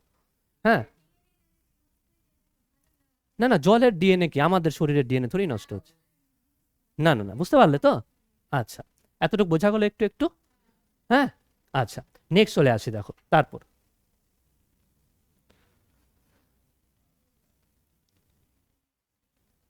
দেখো নেক্সট চলে আসি আমরা পিএইচ। কি আছে বলো, পিএইচ মিটার। পিএইচ মিটার মানে কি স্যার? দেখো তোমরা তোমরা দুটো শব্দ বলছি, নাম শুনেছো কিনা বলবে, একটা অ্যাসিড আর একটা হচ্ছে বেস, মানে ক্ষার। শুনেছো সবাই তো? পিএইচ স্কেলের নাম শুনেছো? একটা স্কেল যেখানে ওর ভ্যালু থাকে কত থেকে বলো তো, 0 থেকে। 0 থেকে 14 পর্যন্ত, বুঝবা কিন্তু। এবং এর মাঝখানে একটা আমি পয়েন্ট নিচ্ছি, মিডিল পয়েন্ট, সেটা হচ্ছে 7। বলে বুঝতে পারলে? আর এই যে 7 যে পয়েন্টটা আছে না, এটা হচ্ছে কি বলতো, এ হচ্ছে নিউট্রাল। এটা কি বলো? নিউট্রাল। 7-এর আগে যত মান আছে সবাই এখানে কি আছে বলতো? অ্যাসিড। কি আছে এখানে? 7-এর পরে যা যা আছে এখানে সবাই কি আছে বলো? ক্ষার। তাই না? আমি কি বোঝাতে পারলাম? আমি আরেকবার বলি, 7-এর আগে সবাই কি হবে, আর 7-এর পরে সবাই। এবার কথা হলো স্যার, জলের পিএইচ কত? তাই না? যদি আমরা একদম 100% পিওর ওয়াটার বলি, একদম 100% পিওর ওয়াটার, সেটার ভ্যালু কত বলো তো? 7। কথাটা বুঝবে কিন্তু। স্যার একদম 100% পিওর ওয়াটার কি আমাদের পিএইচ এর মান? একদম নয়। দেখো পানীয় জলের যদি আদর্শ পিএইচ বলে থাকি, এর দেখো কত আছে বলো? 6.5 থেকে কত বলেছে? 8.5। মানে মেনলি স্যার এইরকম একটা রেঞ্জে আছে। আমার কথাটা বুঝতে পারছো? পারছো? তাহলে নর্মাল পিওর ওয়াটার যদি বলি, একদম পিওর ওয়াটার, ওর পিএইচ কত? 7। কিন্তু আমাদের কি সেই রেঞ্জটা কি আমাদের সেই রকম ভাবে বলা হয়? না, একটু অ্যাসিডিকও হতে পারে, হালকা একটু স্কেল ক্ষারীয় হতে পারে। বলো বুঝতে পারছো? পেরেছো? আচ্ছা, নেক্সট চলে আসি। দেখো কি আছে, দেখো লবণাক্ততা। বলছে দ্রবীভূত লবণের পরিমাণ সাধারণ জলে কি হয় বলতো? মানে বলছে 500 কি আছে পিপিএম এর পিপিএম হওয়া উচিত। ঠিক আছে, মানে এর থেকে কি হতে হবে বলো? 500 থেকে কম হতে হবে। আরেকটা দেখো কি আছে এখানে বলো তো? কি আছে বলো? টার্বিডিটি। টার্বিডিটি কি স্যার? বলছে কোন একটা ঘোলা জল আছে, ঘোলা জল, মন দিয়ে শুনবে কিন্তু। সেই ঘোলাটে ভাপ মাপা হয় কি দিয়ে বলতো? একটা একক খুবই ইম্পর্টেন্ট, সেটা হচ্ছে এনটিইউ। কি বললাম? আমি আরেকবার বলি, ধরো একটা পাত্রে না ঘোলা জল আছে, এবার তোমাকে বললো তোমার জলটা কতটা ঘোলা আছে, তুমি কোন এককে মাপবে? উত্তর কি হবে? এনটিইউ। স্যার এনটিইউ কি? দেখো দেখো, নেপথেলোমেট্রিক টার্বিডিটি ইউনিট। একটু মনে রেখো, এনটিইউটা একটু মনে রাখো। কি বললাম বলো? মানে ঘোলাটে ভাপ মাপা হয় কি দিয়ে? এনটিইউ দিয়ে। হ্যাঁ, এবার দেখো নেক্সট কি আছে বলো? Bio indicator. আর একটা বায়ো ইন্ডিকেটর আছে। দেখো এক হচ্ছে কোলাই। হ্যাঁ, কোলাইয়ের উপস্থিতি। ব্যাপারটা কি? মলমূত্র দ্বারা দূষণ। আচ্ছা, আমি একটা জল নিয়েছি, আমি একটা পাত্রে জল নিয়েছি, এবার জল নিয়ে আমি দেখতে পাচ্ছি এর মধ্যে না কিছু কি আছে বলো? কোলাই আছে। তার মানে বলো জলটা দূষিত না বিশুদ্ধ? দূষিত। তাহলে বুঝতে পারলে তো? কি স্যার বুঝতে পারলাম যে আমরা আমরা দেখলাম আমাদের ইকোলাই কত আছে বা ব্যাকটেরিয়া কতগুলো আছে, যখন তুমি দেখতে যাচ্ছ যে এর মধ্যে না অনেকগুলো ইকোলাই আছে, তার মানে কি এই জলের মধ্যে কোথাকার বা কোনো জায়গার মলমূত্র কি হয়েছে ওখানে মিশে গেছে। আমার কথা বুঝতে পারলে? আচ্ছা, আর কি? দেখো লাইকেন। লাইকেনের নাম বলেছিলাম তোমাদের আগে, বলো। লাইকেন আর ডায়াটম দেখো জলেরও ভালো একটা গুণমান নির্দেশ করে। তোমরা জানো আশা করি, লাইকেন যদি ফসফেট জাতীয় জায়গায়, ও কি বলতো? থাকে না। মানে যেখানে দূষণ বেশি সেখানে কে থাকে না? লাইকেন। এবং আরেকটা মনে রাখবে, ডায়াটম। ওরা যেখানে জল, ভালো জল বা ভালো বায়ু, সেখানে ওরা থাকে। বলে বুঝতে পারছো? আচ্ছা, চলো আমরা নেক্সট চলে আসি আমরা। তারপর দেখো আমি এটা পড়িয়েছিলাম তোমাদের, পড়িয়েছিলাম এটা, দেখো বিওডি। বিওডির ফুল ফর্ম কি? Oxygen demand. ডিও কি হবে বলো? ডিজলভ। দেখো যত বেশি বিওডি বাড়বে, ডিও কি হবে? তার মানে বিওডি বাড়লে জল দূষিত না বিশুদ্ধ? বেশ। নাইট্রেট যদি বাড়ে তাহলে কি হবে বলো? অ্যালগাল। এবার অ্যালগাল ব্লুম যদি হয় বা নাইট্রেট যদি বৃদ্ধি পায় তাহলে একটা রোগ হয়, নাম কি বলো? কাদের হয়? বেবিদের। আচ্ছা, দেখো এখানে আমরা পারদ সম্বন্ধে পড়ছিলাম, বলো পারদের ফলে কোন রোগ হয়? দেখো আর্সেনিকের ফলে। আর ও দেখো রিভার্স অসমোসিস, এতে কি করা হয়? ভারী ধাতুকে দূর করা হয়। তাহলে ভারী ধাতু দূর হয়ে গেল, তাহলে আমাদের জল কি হবে? পিউরিফাই হবে। বেশ। এবার দেখো কোলাই কি হয়? দেখো সুয়েজ পলিউশনের ফলে হয়, তাই না? আর এর নর্মাল যদি ওয়াটারের কথা বলি, এর পিএইচ কত হয় বলো? 6.5 থেকে 8.5। মনে রাখবে কিন্তু, হ্যাঁ। এবার চলে আসি, দেখো আমরা জল দূষণে পড়ে যাচ্ছি তখন থেকে, বলো। এবার এর প্রতিকার কি, তাই না? আমরা কি করে প্রতিকার করব? চলে আসি, দেখো আমরা সেটাই জানবো। হ্যাঁ, দেখো প্রথমেই চলে আসি।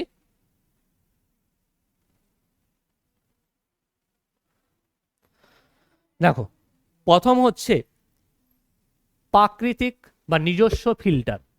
দেখো সেটাকে আমরা বলে থাকি বায়ো রেমিডিয়েশন। কি বলে থাকি?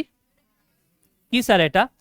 জল পরিষ্কার করতে কৃত্রিম রাসায়নিকের বদলে জীবন্ত প্রাণী বা উদ্ভিদের ব্যবহার করা হয়। বুঝবে কিন্তু কিছু কিছু উদ্ভিদ আছে বা তোমার হচ্ছে প্রাণী আছে বা কিছু অ্যালগি আছে, এরা কি করে বলো তো? জলকে পিউরিফাই করতে কি করে? হেল্প করে। মানে এরা জলাশয়ের অতিরিক্ত নাইট্রোজেনকে বা নাইট্রেটকে বা ফসফেটকে কি করে বলো তো? শোষণ করে এবং জলকে প্রাকৃতিকভাবে কি রাখে বলো? পরিষ্কার রাখে। যেমন ধরো কচুরিপানা নাম শুনেছো? দেখো কচুরিপানা একদিক দিয়ে ভালো, কি করে বলো তো? ও এই ক্ষতিকর জিনিসগুলোকে পরিষ্কার করে দেয়, ও নিয়ে নেয়। কিন্তু একদিক দিয়ে খারাপ কি জানো?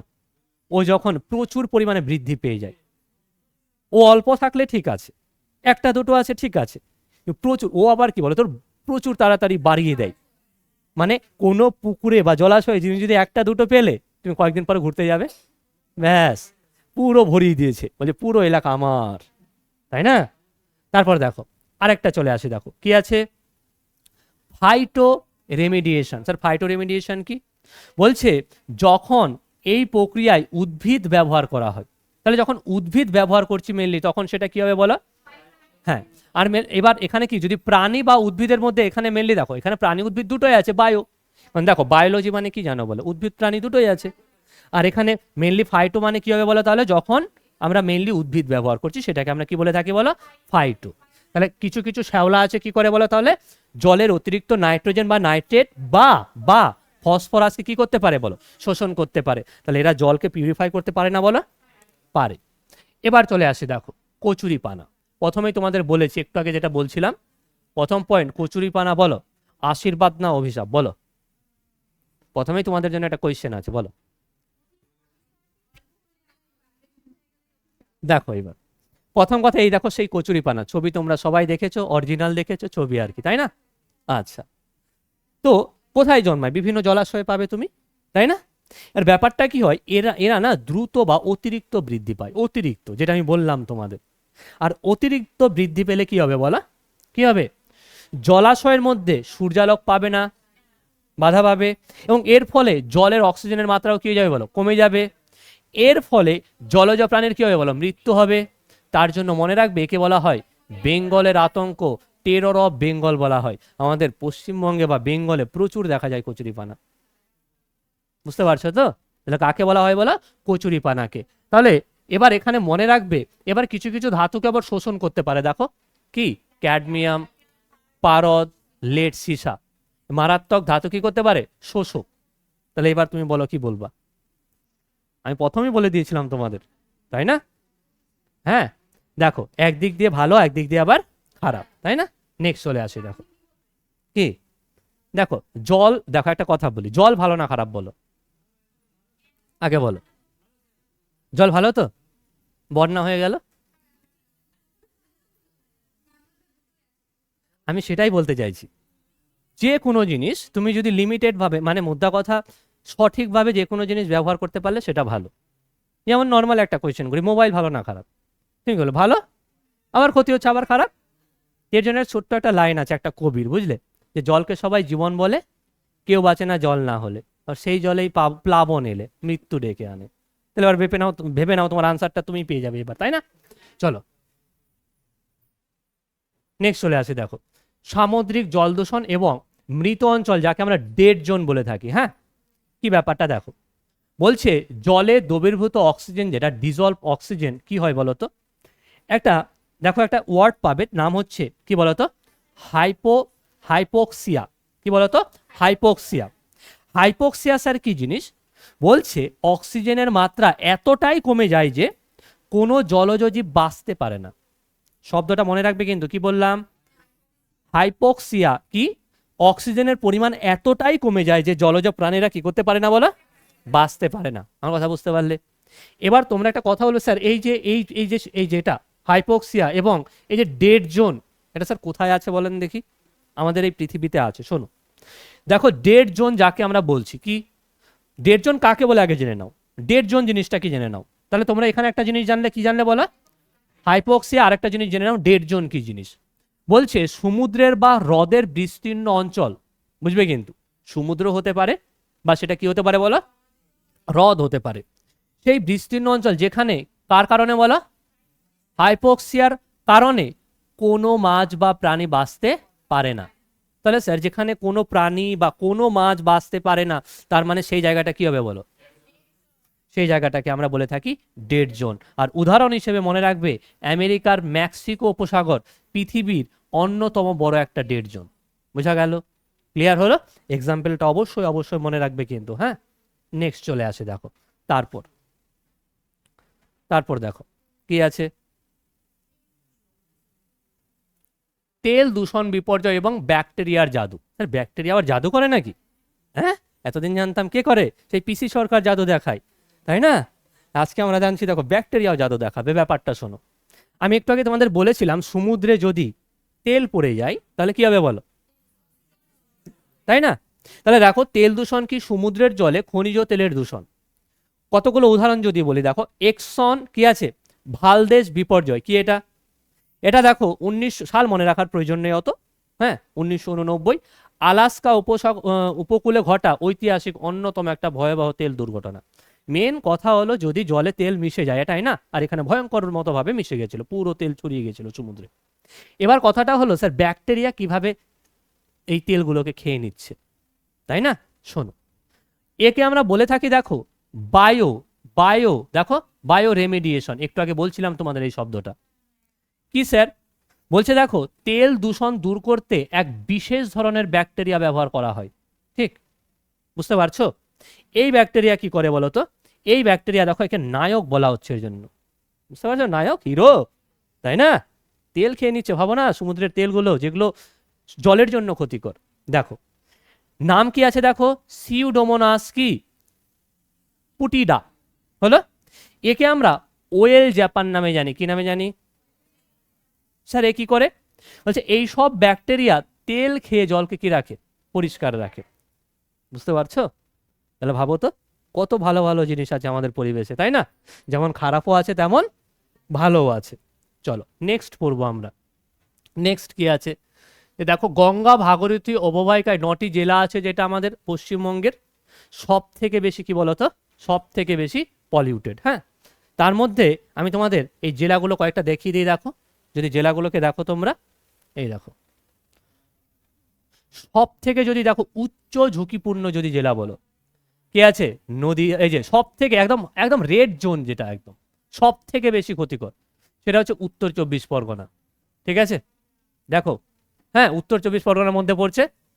নেক্সট চলে আসো, দেখো নদিয়া, মুর্শিদাবাদ, দক্ষিণ 24 পরগনা, পূর্ব বর্ধমান, মালদা, হুগলি, এগুলো কি, এগুলো হাই রিস্কের মধ্যে আছে। এ সব থেকে বেশি, এ তারপরে এরা, আর একটু মোটামুটি যেটা আছে হাওড়া আর কি বলতো কলকাতা। তাহলে আমরা কোথায় আছি বলো, রিস্কের মধ্যে আছি। হ্যাঁ, বুঝতে পারছো? চলে আসি দেখো, এবার এখানে চলে আসি। দেখো আমাদের মালদার যদি কথা বলে, এই দেখো সেই আমাদের ইংরেজ বাজার। হ্যাঁ, দেখো নদীর এখানে একটা জায়গা আছে চাকদহ বা হাওড়া। তো মেন যেটা আছে, মেন যেটা কি বলতো আমাদের মেন মেন মেন জায়গা কোনটা বলতো, এই জায়গাটা দক্ষিণ 24 আমাদের উত্তর 24 পরগনা। মেন কোনটা বললাম বলো, উত্তর 24 পরগনা কি হবে বলতো, একদম মানে প্রচুর আর্সেনিক জনিত জল আছে। বুঝতে পারলে, পেরেছো? আর আমাদের এখানেও কিন্তু আছে মালদা, মুর্শিদাবাদ, এরাও কিন্তু কম যায় না। হ্যাঁ, তবে অতটা নয়। চলে আসে দেখো নেক্সট, প্রাচীন ভারতের। হ্যাঁ, দেখো প্রাচীন ভারতের জল সংরক্ষণ। প্রাচীন ভারতে জানো জল সংরক্ষণের অনেক পদ্ধতি ছিল। ঠিক আমাদের মতো তো এরকম ছাদের উপরে ট্যাঙ্কি বসিয়ে দেওয়া যেত না, ট্যাঙ্কি ছিল না, বা বাড়িও সবার ধরো বিল্ডিং ছিল না ওরকম। হ্যাঁ, বুঝতে পারছো কি, বা থাকলো সেরকম মোটর সিস্টেম ছিল না। হ্যাঁ, দেখো তো বৃষ্টির জলকে কি করতো বলো তো, জমিয়ে রাখতো। কোন জলকে? বৃষ্টির জলকে। যেমন দেখো ছাদে বৃষ্টির জল ধরে রেখে ভূগর্ভস্থ জলের স্তর কি করতো, মানে রিচার্জ করতো, মানে কি জলের মধ্যে মাটির মধ্যে জলকে প্রবেশ করাতো। দেখো এখানে একটা নাম দেখতে পাবে, নাম হচ্ছে কি বলতো, বাউলি। ঠিক আছে, এটাকে আমরা স্টেপ ওয়েলও বলে থাকি। কি বলে থাকি? Step well. দেখো এই যে দেখো সিঁড়ি বরাবর, সিঁড়ি সিঁড়ি সিঁড়ি বেয়ে বেয়ে আসবে, দেখো জল নেবে আবার সিঁড়ি বেয়ে বেয়ে উঠে যাবে। বুঝতে পারছো তো? আচ্ছা, কোথায় দেখা যায় স্যার? রাজস্থান। কোথায়? গুজরাট। বলছে এক ধরনের সিঁড়িযুক্ত গভীর কুয়া। নর্মালি কুয়ো কি হয়, আমরা কি করে দড়ি দিয়ে উঠাই না জল, ওখানে এরকম করেছে, সিঁড়ি সিঁড়ি সিঁড়ি করেছে। বুঝতে পারছো? আচ্ছা, চলো আর একটা দেখো, নাম কি আছে এটা, জোহাত। কোথায় দেখা যায়? রাজস্থান। মাটির ছোট বাঁধ যা বৃষ্টির জল ধরে রাখে। বোঝা গেল? নেক্সট চলে আসে, দেখো নাম কি, খাদিন। রাজস্থানেরই কৃষিকাজের জন্য জল ধরে রাখার একটা বিশেষ মাটির একটা পরিকাঠামো। বুঝতে পারলে? এই তিনটে কিন্তু পরীক্ষায় আমাদের ইভিএস এর জন্য প্রয়োজন, মনে রাখবে। এবার চলে আসি, দেখো কয়েকটা ইম্পর্টেন্ট পয়েন্ট। এই যে এত এত জল দূষণ, হ্যাঁ, এত এত জল দূষণ, এর ফলে আমাদের ভারতবর্ষ কি স্টেপ নিল, তাই না? আমাদের ভারতবর্ষে দেখো 1900 সাল কত বলো, 1974, এই সালে ওয়াটার অ্যাক্ট হয়েছিল। কি হয়েছিল বলো স্যার? কেন? জল দূষণ প্রতিরোধ ও নিয়ন্ত্রক আইন তৈরি হয়েছিল এই বছর। হ্যাঁ, কি বললাম বলো? জল দূষণ প্রতিরোধ ও নিয়ন্ত্রণ আইন তৈরি হয়েছিল। এবার কথা হলো স্যার, এত স্বাধীন তো হয়েছিল 1947 সালে, এত দেরি করলো কেন? আর এই দেরি হওয়ার প্রধান কারণ জানো? কারণ হলো, দেখো আমরা যদি 5 ইয়ার্স প্ল্যানের কথা বলি, পঞ্চবর্ষী যোজনা তোমরা জানো, যে দেখবে প্রথম 5 ইয়ার্স প্ল্যানে মেইনলি ফোকাস করা হয়েছিল কৃষিকাজের ওপর। দ্বিতীয়তে যাবে দেখবে সেই সময় আমাদের ইন্ডাস্ট্রি, প্রচুর ইন্ডাস্ট্রি হচ্ছিল, তাই না? এবার একটা কথা তোমাদের আমি একটু আগেও বলছিলাম, যে যত বেশি ইন্ডাস্ট্রি হবে তত কি হবে বলো? পলিউশন তো বাড়বে। আর পলিউশন বাড়বে তো জলে কি হবে বলো? জল তো দূষিত হবে। আর স্যার জল তো দূষিত হবে, তার মানে কি? এইবার তাহলে কোনো ব্যবস্থা নিতে হবে। বুঝতে পারলে না? সেই ব্যবস্থা হিসেবে কি হলো বলো তো? কি তৈরি হলো? ওয়াটার অ্যাক্ট তৈরি হলো। সাল কত? 1900। চলে আসো। তারপর 1974-এ দেখো আরেকটা একটা বোর্ড তৈরি করা হলো, সেটা স্যার কি? সিপিসিবি। কি? সেন্ট্রাল পলিউশন কন্ট্রোল বোর্ড তৈরি করা হলো। কি তৈরি করা হলো? সেন্ট্রাল পলিউশন কন্ট্রোল বোর্ড তৈরি করা হলো। বোঝা গেল স্যার? তারপর তারপর দেখো সাল হচ্ছে 1986, মনে রাখবে, এনভায়রনমেন্টাল কি প্রোটেকশন অ্যাক্ট, পরিবেশ সুরক্ষা আইন তৈরি করা হলো। বুঝতে পারছো? এবং এই যে 1974 সাল দেখতে পাচ্ছ, কি তৈরি করা হয়েছে বললাম বলো? ওয়াটার অ্যাক্টের অধীনে সেন্ট্রাল পলিউশন কন্ট্রোল বোর্ড তৈরি করা হলো না? হলো কি হলো না? এবং এরপরে মন দিয়ে শুনবে, এরপরে গোটা ভারতবর্ষে, হ্যাঁ, আমাদের মন দিয়ে শুনবে, এই যে ওয়াটার অ্যাক্ট হলো কি না, ওয়াটার অ্যাক্ট হয়েছে তো, ওয়াটার অ্যাক্টের আন্ডারে যখন এরকম পরিবেশ দূষণ হচ্ছে, এবার বলছে সব ভারতীয়দের আমাদের জানিয়ে দেওয়া উচিত যে এত এত পরিবেশ দূষিত হচ্ছে। তোমরা জানো আশা করি, এই যে সালটা মনে রাখবে, 1900 কত বলো তো? 76। 42তম সংশোধন কি হয়েছিল? অ্যামেন্ডমেন্ট হয়েছিল, তোমরা জানো। এবং সেই অ্যামেন্ডমেন্টে আর্টিকেল কি আছে বলতো? 48A। এই 48A-তে বলে দিল কি বলতো? ডিপিএসপির মধ্যে পড়ে, বলে দিল রাষ্ট্র পরিবেশ বন আর বন্যপ্রাণী রক্ষার চেষ্টা করবে। বুঝবে? কিন্তু ডিপিএসপির আন্ডারে পড়ে। কিন্তু আরেকটা পয়েন্ট মনে রাখবে, আর্টিকেল কত আছে বলো? 51 এর G, যেটা ফান্ডামেন্টাল কার পরে বলো তো? ডিউটির মধ্যে পড়ে। ঠিক আছে? কি বললাম? ফান্ডামেন্টাল ডিউটিসের মধ্যে পড়ে, মৌলিক কর্তব্যের মধ্যে, যে প্রত্যেক নাগরিকদের কি পরিবেশ রক্ষা করা কর্তব্য। বুঝতে পারছো? তাহলে কি ইন্ডিয়া গভর্নমেন্ট কিন্তু বলে দিল, বা অ্যামেন্ডমেন্ট হয়ে গেল, প্রত্যেকটা নাগরিকের এটাই হচ্ছে কর্তব্য। বুঝতে পারলে? তারপর আমি একটু আগেই বললাম, দেখো এবার এখানে 1900 কত বলো? 77 সাল কি হচ্ছে? ওয়াটার সিজ অ্যাক্ট চালু হলো। ওয়াটার সিজ অ্যাক্ট কি জিনিস? ওয়াটার সিজ অ্যাক্ট হচ্ছে বড় বড় যারা বড় বড় কোম্পানি, বড় বড় কারখানা, ওদের কাছ থেকে কিছু কিছু ট্যাক্স নিতে শুরু করলো, যে তোমরা এত এত জল দূষণ করছো, জল ইউজ করো, তোমরা টাকা দাও। সেই টাকা কোথায় ঢাললো বলো তো? ওই যে পলিউশন কন্ট্রোল বোর্ড, সেখানে ঢাললো। সেখানে ঢেলে কি করবে? যেখানে যেখানে জল দূষণ যেখানে হচ্ছে, কিভাবে আমরা জলটাকে দূষণ কমাতে পারি, এবং আমরা কি করে দূষণ যাতে না হয়, বা যেখানে হয়ে গেছে সেখান থেকে কি করে পরিবেশকে আবার নর্মাল পরিবেশে ফিরিয়ে আনতে পারি। বুঝতে পারছো? আচ্ছা, তারপরে দেখো এখানে 1981 সাল আর একটা এয়ার অ্যাক্ট তৈরি হয়। আমরা এয়ার অ্যাক্ট পরেও পড়বো, কারণ পরিবেশ বায়ু দূষণে পড়বো। হ্যাঁ, সাল 1986, দেখো একটু আগেই বললাম আমি, কি বলতো? এনভায়রনমেন্টাল, যেটা দেখো প্রোটেকশন অ্যাক্ট, কিন্তু এই সালে কি হয়েছিল বলতো? চালু হয়েছিল। বোঝা গেল? বোঝা গেল? চলো নেক্সট। নেক্সট দেখো তারপর কি আছে, ছোট্ট একটা পয়েন্ট কি আছে? নমামি গঙ্গে নদীর স্বাস্থ্য পরীক্ষা। দেখো নমামি গঙ্গে চালু করা হলো মোদি জবে আসলো, ঠিক আছে? 2014 সাল বলছে না, ভারতের গঙ্গা দূষিত হয়ে গেছে, গঙ্গা পরিষ্কার করতে হবে। হ্যাঁ, সাল কত সাল এখন? পরিষ্কার এখনো চলছে। দেখো ভারতের জাতীয় নদী কি? গঙ্গা। এই গঙ্গা দূষণ মুক্তকরণ করতে বা পুনর্জীবনের জন্য কেন্দ্র সরকার একটি কি ফ্ল্যাগশিপ মিশন চালু করলো, আর সে তার নামই হচ্ছে কি নমামি গঙ্গে। কত সাল? 2014। বুঝতে পারছো? হ্যাঁ, তো নেক্সট চলে আসো, দেখো আরেকটা জিনিস আমরা জানবো, যেটা যে নদীর দূষণ কিভাবে মাপা হয়। যেমন গঙ্গা নদীর জল দূষণ যেটা দেখো, এটা মাপার জন্য একটা আমরা দেখো বিওডি করতে পারি, তাই না? তাই না? কি বিওডি? কি বায়োলজিক্যাল বায়োকেমিক্যাল অক্সিজেন ডিমান্ড পরীক্ষা করা হয়ে থাকে। আচ্ছা, যে পয়েন্টগুলো পড়লাম, যা যা পড়ালাম তোমাদের একটু রিভিশন আছে, একটু। স্যার প্রথম কোন পয়েন্ট? দেখো একটা জিনিস আমি তোমাদের বলিনি, যে ওয়ার্ল্ড ওয়াটার ডে কবে পালন করা হয়? কবে? মনে রাখবে কিন্তু 22শে মার্চ। নেক্সট, জল দূষণ মাপতে আমরা কি ইউজ করবো বলো? বিওডি। তেল দূষণ মুছতে কি ইউজ করবো আমরা? ওই যে ব্যাকটেরিয়াগুলো। আচ্ছা, ভারী ধাতু টানতে কি ইউজ করবো আমরা? কিন্তু একে আমরা টেরর অফ কি বলি? Bengal, terror of. আচ্ছা, আর্সেনিক দূষণ দেখো ভারতের পশ্চিমবঙ্গ, বিহার, বাংলাদেশ সংলগ্ন গাঙ্গেয় অববাহিকা সবচেয়ে মারাত্মক রূপ নিয়েছে, তাই না? মনে রাখবে কিন্তু। চলে আসি কোয়েশ্চেন আনসার। বলো ফার্স্ট কোয়েশ্চেন কি হবে?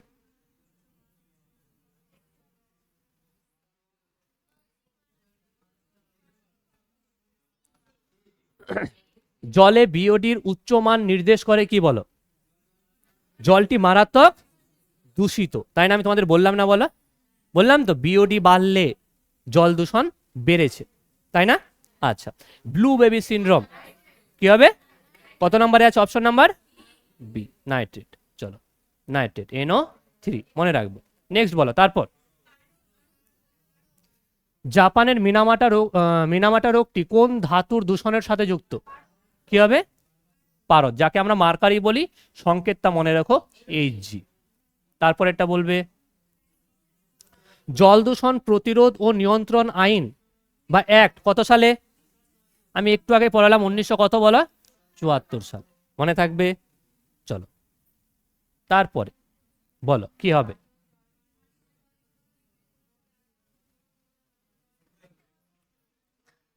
দেখো আমাদের প্রথম কোয়েশ্চেন বলেছে যে পানীয় জলে ক্লোরিন যদি আমরা মিশিয়ে দিই, তাহলে কোন ক্ষতিকর উপজাত পদার্থ বাই প্রোডাক্ট হিসেবে তৈরি হবে?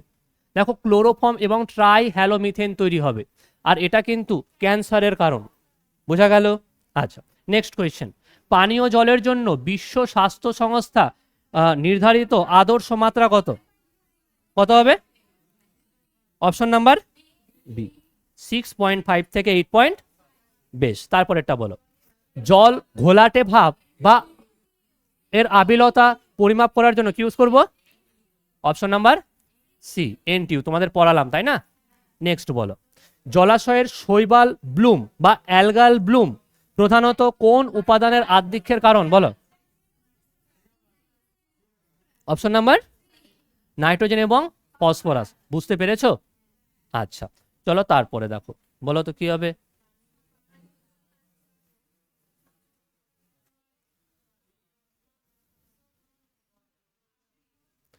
দেখো পানীয় জলে আর্সেনিকের উপস্থিতি পরীক্ষা করার জন্য আমরা কোন পরীক্ষা করে থাকি? Option number B, Marsh test. কি করে থাকি? মনে থাকবে। তারপরেরটা চলে আসো, দেখো জলে দ্রবীভূত অক্সিজেনের পরিমাপ মাপার জন্য কোন বৈজ্ঞানিক পদ্ধতি ইউজ করা হয়? মনে রাখবে অপশন নাম্বার বি, কি আছে বলো? উইঙ্কলার মেথড। কোন মেথড? তারপরেরটা, ভূগর্ভস্থ জল দূষণের জন্য দায়ী একটি প্রধান অধাতব মেটালিক। অধাতব বলেছে। দেখো সীসাত ধাতু, সীসাত ধাতু, এ তো হবে না। উত্তর হবে অপশন নাম্বার সি, এও ধাতু হবে না, এও ধাতু হবে না। বুঝতে পেরেছো কি? নেক্সট বলবে। তারপরেরটা বলো তো। দেখো অয়েল জ্যাপার, সমুদ্রের জলের খনিজ তেল আস্তরণ অপসারণ করার জন্য আবিষ্কৃত ওয়েল জ্যাপার। হ্যাঁ, দেখো মনে রাখবে ওয়েল জ্যাপার হলো 5টি ব্যাকটেরিয়ার মিশ্রণে তৈরি করা একটা জৈব মিশ্রণ, যে মিশ্রণটা দেওয়ার ফলে কি হয় বলতো? ওরা তেলকে খেয়ে নেয়, শুষে নেয়। বোঝা গেল? নেক্সট কোয়েশ্চেন বলবে তোমরা, বলো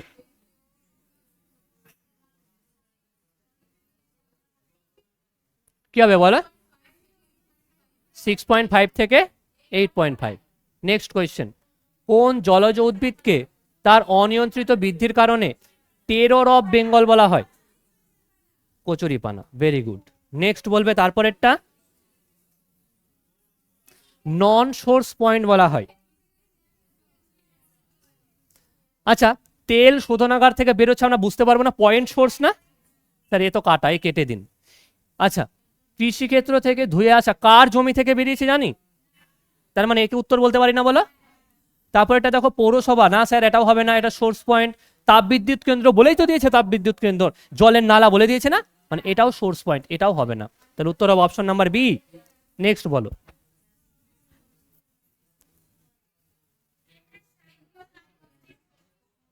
দেখো, পানীয় জলে সীসা, সীসা যাকে আমরা লেড নামে জানি, এর আধিক্য মানুষের শরীরের কোন অংশকে সব থেকে বেশি ক্ষতি করে?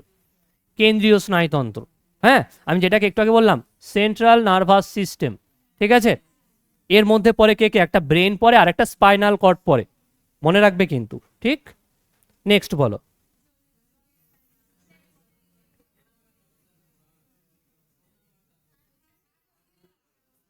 দেখো, কোয়েশ্চেন বলেছে জলে ক্যাডমিয়াম দূষণের ফলে ইটাই ইটাই রোগ হয়, তাই না?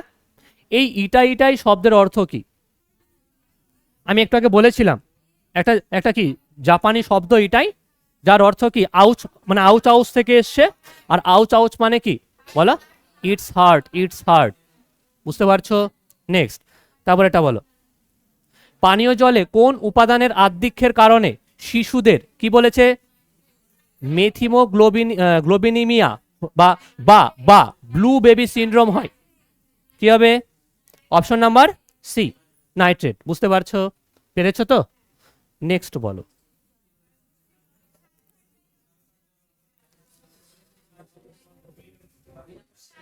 বৃষ্টির জলের সাথে বায়ুমণ্ডলের কোন গ্যাসগুলি মিশে জলকে আম্লিক করে তোলে, যা জলজ বাস্তুতন্ত্রের ক্ষতি করে বা অ্যাসিড সৃষ্টি করে? তোমরা পড়েছো এর আগের ক্লাসেও। কি হবে বলো?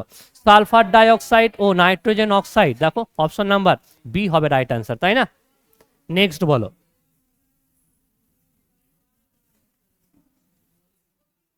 দেখো, জলকে সম্পূর্ণ জীবাণুমুক্ত করতে রিভার্স অসমোসিস ফিল্টারের সাথে কোন রশ্মি ব্যবহার করা হয় বলো?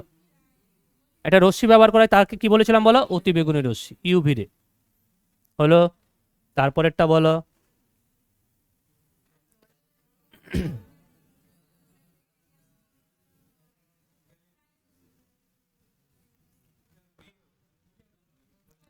দেখো, মন দিয়ে শুনবে, দেখো কোয়েশ্চেনটা কি বলেছে, জলের গুণমান ভালো না খারাপ তা বোঝার জন্য কোন ব্যাকটেরিয়ার সংখ্যা গণনা করা হয়, বুঝবে।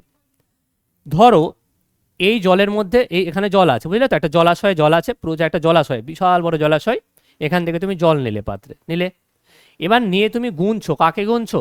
ব্যাকটেরিয়ার সংখ্যা গুনছো। যদি দেখতে পাও এই এই ব্যাকটেরিয়া বেশি আছে প্রচুর, আর এই ব্যাকটেরিয়া বেশি আছে, তার নাম হচ্ছে কি বলো? Coliform bacteria. এ যদি বেশি থাকে তার মানে ভাববে সেই জলের মধ্যে না প্রচুর মলমূত্র আছে। আর এই কলিফর্ম ব্যাকটেরিয়ার মধ্যেই পড়ে ইকোলাই। আর ইকোলাই মেনলি আমাদের বডিতে আছে, আমাদের ইন্টেস্টাইনে দেখা যায়, বুঝতে পারছো তো? হ্যাঁ, তার মানে আমাদের বডির থেকেই তো বেরিয়ে গেছে, তাহলে বলো, তার মানে সেখানে কি আছে? প্রচুর মলমূত্র আছে স্যার। আমি বোঝাতে পারলাম? তাহলে আমরা এই ব্যাকটেরিয়া গুণে বুঝতে পারি যে জলের মানটা ভালো না খারাপ। নেক্সট কোয়েশ্চেন দেখো, কি আছে বলো? হ্যাঁ, নমামি গঙ্গে প্রকল্প কোন নদীর পরিচ্ছন্নতা ও সংরক্ষণের উদ্দেশ্যে ভারত সরকার দ্বারা চালু করা হয়েছে? কি হবে? গঙ্গা নদী। কত সাল? 2014 সাল, তাই না? তো তোমাদের পুরো ক্লাসটা আমি আজকেই পড়িয়ে দিলাম, অনেক কিছু ইনফরমেশন আছে, ঠান্ডা মাথায় পড়বে, খুব ভালো করে ক্লাসটা করবে, কোয়েশ্চেন আনসার সলভ করবে, ঠিক আছে? বুঝাতে পারলাম? ক্লাস যদি ভালো লাগে একটা লাইক এবং কমেন্ট অবশ্যই করে দেবে, ঠিক আছে? শেয়ার করে দিয়ে যদি ভালো লাগে, আর সাবস্ক্রাইব করে দেবে, ঠিক আছে? ওকে, হ্যাঁ, আমাদের ডান্স টিউটোরিয়ালে, হ্যাঁ।